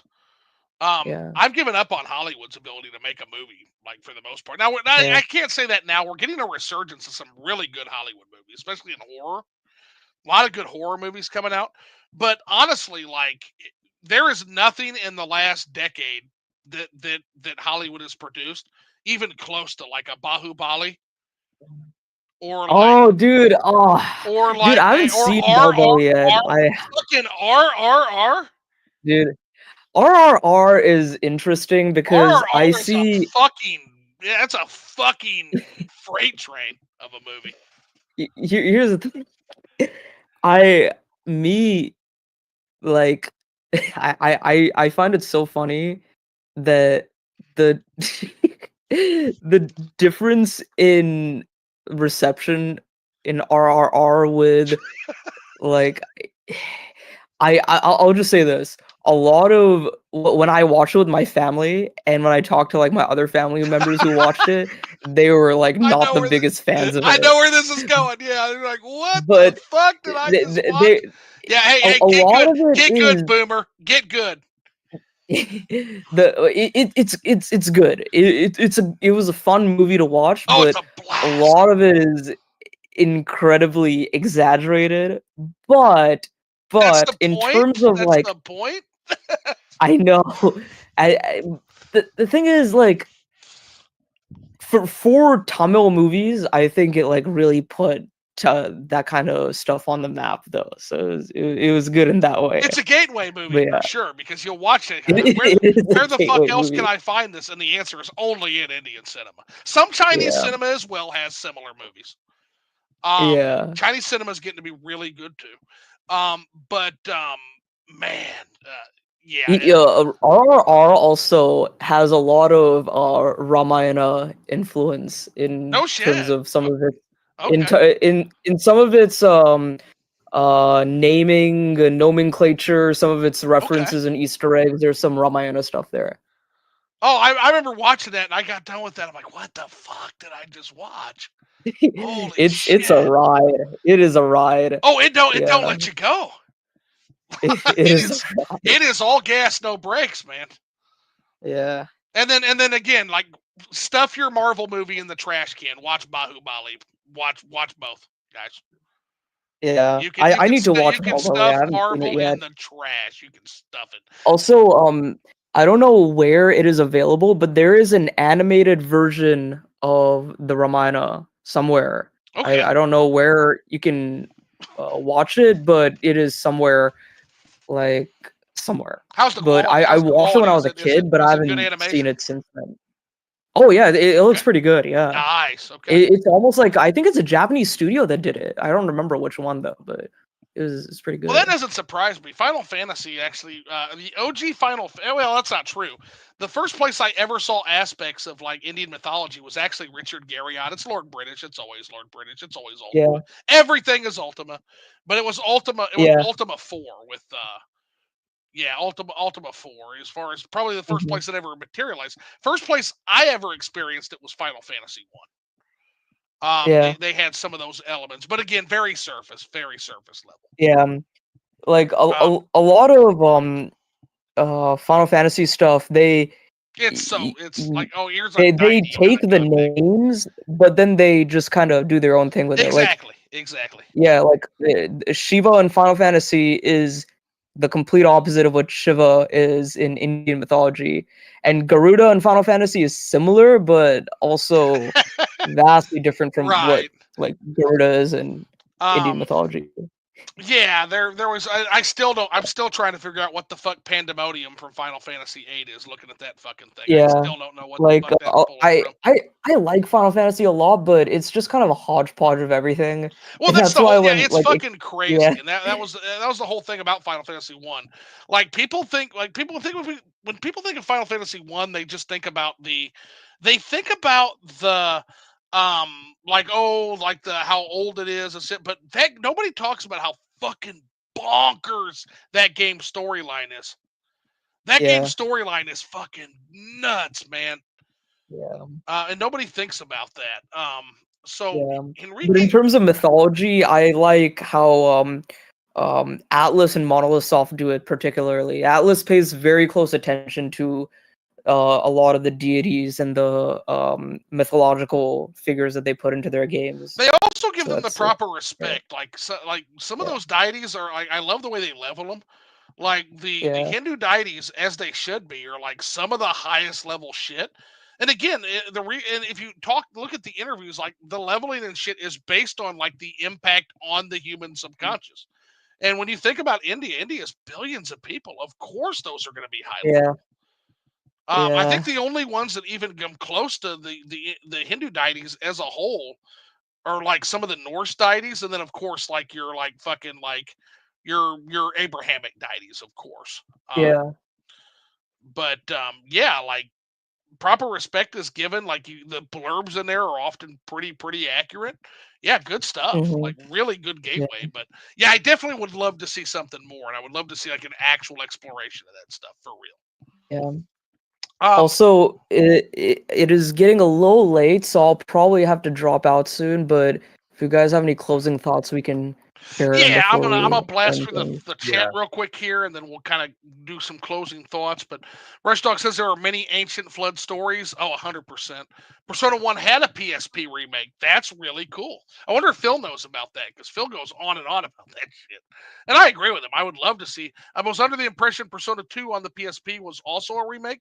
Yeah, we'll look into that. And Rush Dog says I haven't played either game. Rick Barnes says, yes, mushroom tea, please, Zoo. Okay, yeah, we'll have to do that sometime.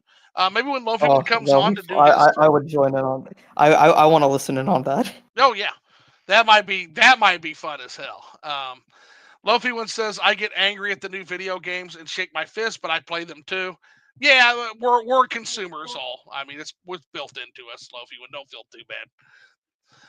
Enrique says, one good remake is Green Eggs and Hams, the Netflix series. I love it. Or adaptation. I don't give a fuck. I need me some Netflix Green Eggs and Ham. If you're not fucking joking, that's like as soon as we're off here for me. Rush Dog says, I won't steal your ideas, Nish. Lofi one says, I gotta run off to dinner, but be right back in a bit. And then Rush Dog says RRR was great. So there it is. We've wrapped up the chat. So we can respect Nishquik's time. Does anybody have any questions for me or Nimbus? Do we have questions for each other? I think we talked about what we definitely needed to talk about. But any final questions for anybody?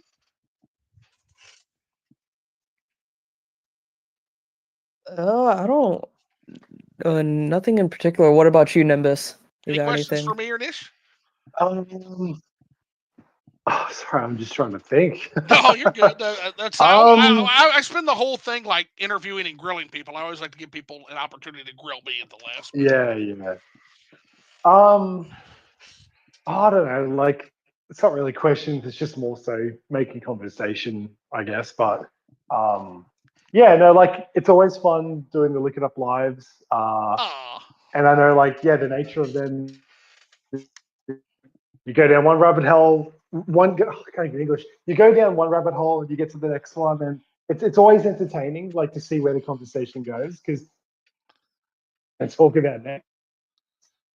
What makes a good conversation is it flows, it keeps going, and Yeah. like I know, yeah, like we had the intention of having the focus of talking about Xenoblade, and it was a little bit there in the beginning, but like I've just really enjoyed just being able to hang out and chat. And apologies if I haven't been able to keep up with like all of this mythology. You're good. No, You're it's good. okay. And again, we're definitely going to do another Xenoblade one for sure. Because I got to finish Blade 3, and that will be able to, the gate will be unlocked, and we're going to be able to like ramble. Like, I can't wait. I also hope I didn't get too in the weeds of Xenogears and Perfect Works and psychoanalysis and Gnosticism. No, this is just the nature of the show. Like you know how the show snakes around. Everybody does. You guys might become as obsessed as me once you guys get there. I can't wait. No, and you're absolutely correct. Actually, one of the comments in the OJ Prime discussion was like, this is like if the Joe Rogan podcast was video game centered, and I'm just like, thanks? Question mark, maybe. Yeah, that's a cool question mark. That's like, I'm just like, thank you. Like, sure, if I had the views, sure, that's awesome. But on the other hand, I kind of hope not. Yeah. Like, man. I'm not that much I'm not that much of a meathead, am I, guys? All love to Joe. I just hope I don't come across as that meatheadish, because he's kind of a meathead. I think he would even admit that. Yeah, I had a good time though. It was a fun discussion. I hope you enjoy the rest of Xenoblade 3, Zoo. Oh yeah, for sure. Like me and Nimbus were chuckling about this before we started, but you haven't started Chapter 5 yet. I haven't. And I'm not gonna tell you anything about it, but I'll just say when that game came out in 2022, Chapter 5 was trending on Twitter for like a week and a half. Okay. So yeah, I mean, I've already found many revelations, so I was convinced. Again, like, minor spoilers, guys, so definitely mute it if, like, as of right now, I'm gonna give 5 seconds, okay, to do that. 1 Mississippi, 2 Mississippi, 3 Mississippi, 4 Mississippi, 5 Mississippi. Okay, here we go. So when I found out that, like, my favorite fucking cat queen and my favorite fucking Telethia queen where I thought like, okay, what the fuck are they doing in these worlds? Like, is this like a combo Yeah. of the worlds of 1 and 2? And now I come to And find why are out they that, evil? huh? And why are they evil? My question. Why are Yeah, they? that was Well, it turns out because they're fucking frauds. That's why. yeah. And it's like, okay, I'm starting to put it together. This is all like a giant terrarium that we are a part of. Like this is literally like a giant fucking greenhouse terrarium where everything is fucking under complete control. Yeah. And it's like, Yeah.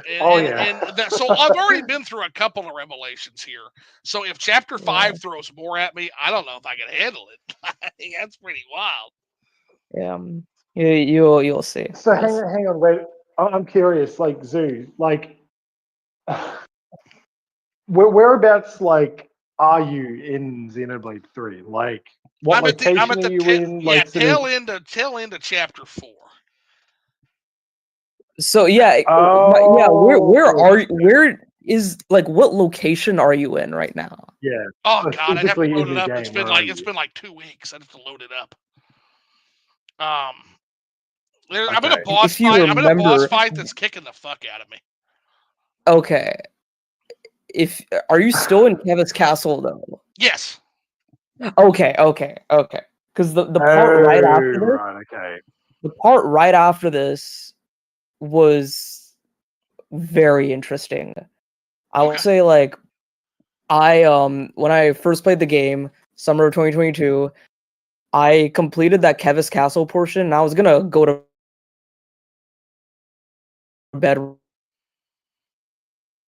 right after. Didn't end up going to bed till like almost 2 hours later because of what happens shortly after, and then what happens after that, and that, and that, and then you're just like, wow, it's kind of insane.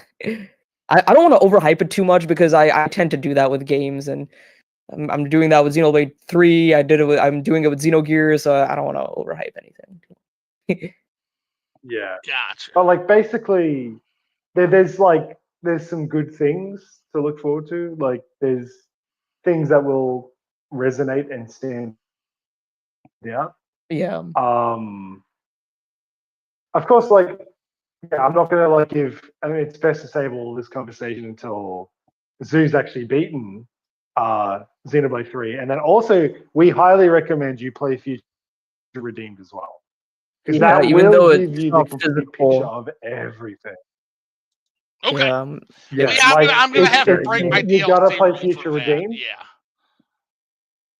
Yeah. Yeah, because when I finished Xenoblade 3, like, you know how earlier I was saying, I think I was answering somebody's question in chat about what my favorite Xenoblade is.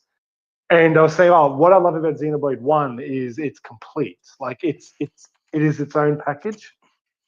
And at the time, after I beat Xenoblade 3, I felt like, to me personally, I felt like it was a bit of a whimper. Like I felt like, I felt like there could have been more meat I could have taken out of that, and I didn't get what I was expecting. A lot of people expecting. did feel that way. Yeah. However, and yes, I know, like some people would say maybe it's a scummy business tactic to lock things behind DLC, but the DLC is worth it. Like there's so much depth to the DLC. Like not only for the story but for the gameplay alone. Like there's a lot of replayability. It's like worth that extra, well, $30 AUD or whatever it is. Like it's so worth it. Well, first things first, I gotta finish beating the fake ass bitch at the end of chapter 4, man. Like, yeah. Like so bad. The DLC. Yeah, like all the worries I had about base game Xenoblade 3, the mix of the DLC sort of filling in those missing gaps, but also, what was it, Nish? The thing with Takahashi, all that like the Ionius Romans art book. So we got it's sort of like how the Final Fantasy Ultimanias are.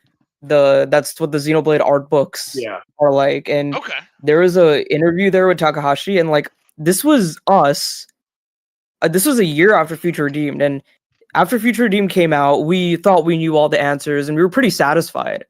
But then this freaking interview comes out, and it gives us more context, and it confirms theories. It throws in lore we didn't know. And Takahashi was like, yeah, so this, that, and the other. And the people in the interview, like the directors of the game, were like, what the heck, Takahashi? You never told us this. And he was like, That's oh, yeah, amazing. sorry, I forgot to tell you. By the way, this big revelation. Fucking And they're like, what? Takahashi is writing like the bloodline storyline of video games. It's like, yeah, you think you're in the bottom of the eighth? It's not even the fourth inning yet. It's fucking insane what he does. That's like, wild. Yeah, I love it. And then the tease of like, because like he still says, there's a couple of things like that weren't completely answered. But you might hear about that in the future. I'm like, holy shit, let's go. Like, let's do this, because I'm like, the connections I'm seeing. I'm like, oh my god, I'm really like hoping. I've got these expectations that the things I'm like fangirling about inside. I'm like, please link that up with these future games. I want to see these connections. Yeah, the one specific tease that Takahashi mentioned, it's something I'm gonna be really keeping my eyes on for the next couple games. Well, just the fact that what's so interesting about this is because you do the Ouroboros thing, right? And then all of a sudden it's like, oh no, now your own fucking peeps are open firing on each group. Like, it's like, nope, okay, something's fucked up here. And like now it's revealed that basically like the queens are also evil. It's like, okay, so this is bullshit, and if they're fucking bullshit, this whole thing is bullshit. Yeah, that's kind of where I'm sitting right now. It's like, if you're not if you're not real, ain't none of this real. Yeah. Well, maybe play the game a bit more. So I look forward to the revelations, but this stinks bad. Like, it stinks real bad.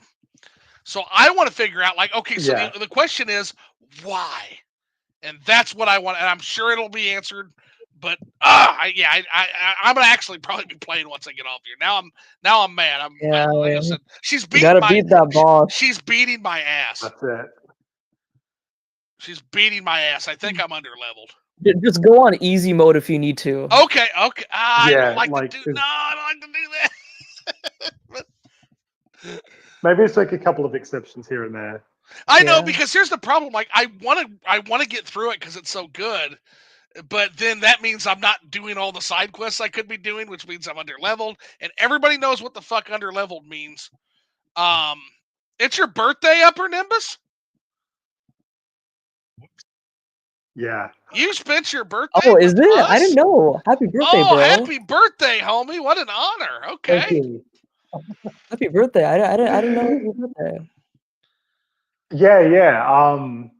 So no, like, I've had a great time, like, chatting. Like, I'm happy, more than happy. It's an honor to spend your birthday with you. Look, that's awesome, man. Thank you. How'd you find out, Zoo? Because Angela Dowling put it in the chat here. Put it in the Zooper chat. Oh, I didn't notice. And yeah. Happy B-Day, my guy Lofi. Catch out of the bag. He's having a massive porterhouse, a baked potato, and a salad in your honor. That sounds fucking awesome. I hope the iced coffee isn't the only treat you'll have today. I try to do that. Yeah, well, maybe I'll get another iced coffee. And Loki, when I try to do that too, I try to cook a steak once per week. I have become extraordinarily efficient and good at cooking steak. Try to do one a week. That's good. Typically a strip steak, just because they're a little bit easier to manage in the cast iron pan. But I am exceptionally well versed in cooking steak. So I hope that steak was delicious. I hope it wasn't overcooked.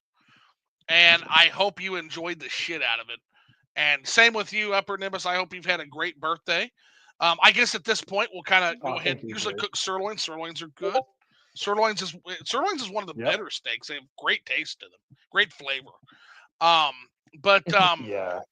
Brooke Barnes also says happy birthday. So birthday wishes rocking and rolling in. Thank you, Brooke. But I guess on that note, I guess I have one last question for you two that you've already answered. I ask it every fucking time, so I'm going to again. Nimbus, Nishquik, did you have fun? Yeah. It was a great time. Definitely.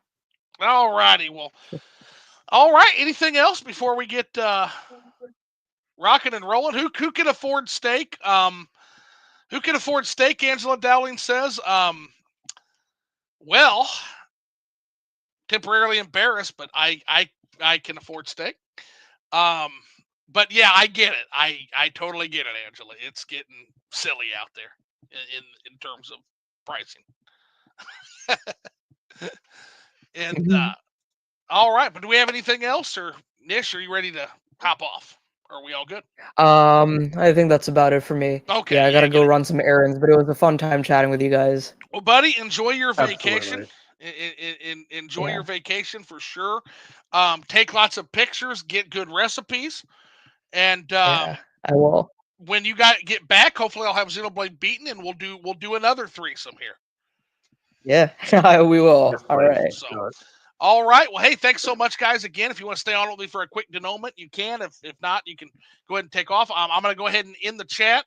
Every once in a while, Lofi one says, he says $12 piece of meat. Otherwise, for me, yep, be economical when you can. I love you guys. I'll see you later. I think I'm going to stream some Mass Effect when I get done here later tonight. Probably late, but I love you guys. Get the fuck out of here. Later, guys. Good night. Have a good See one. ya.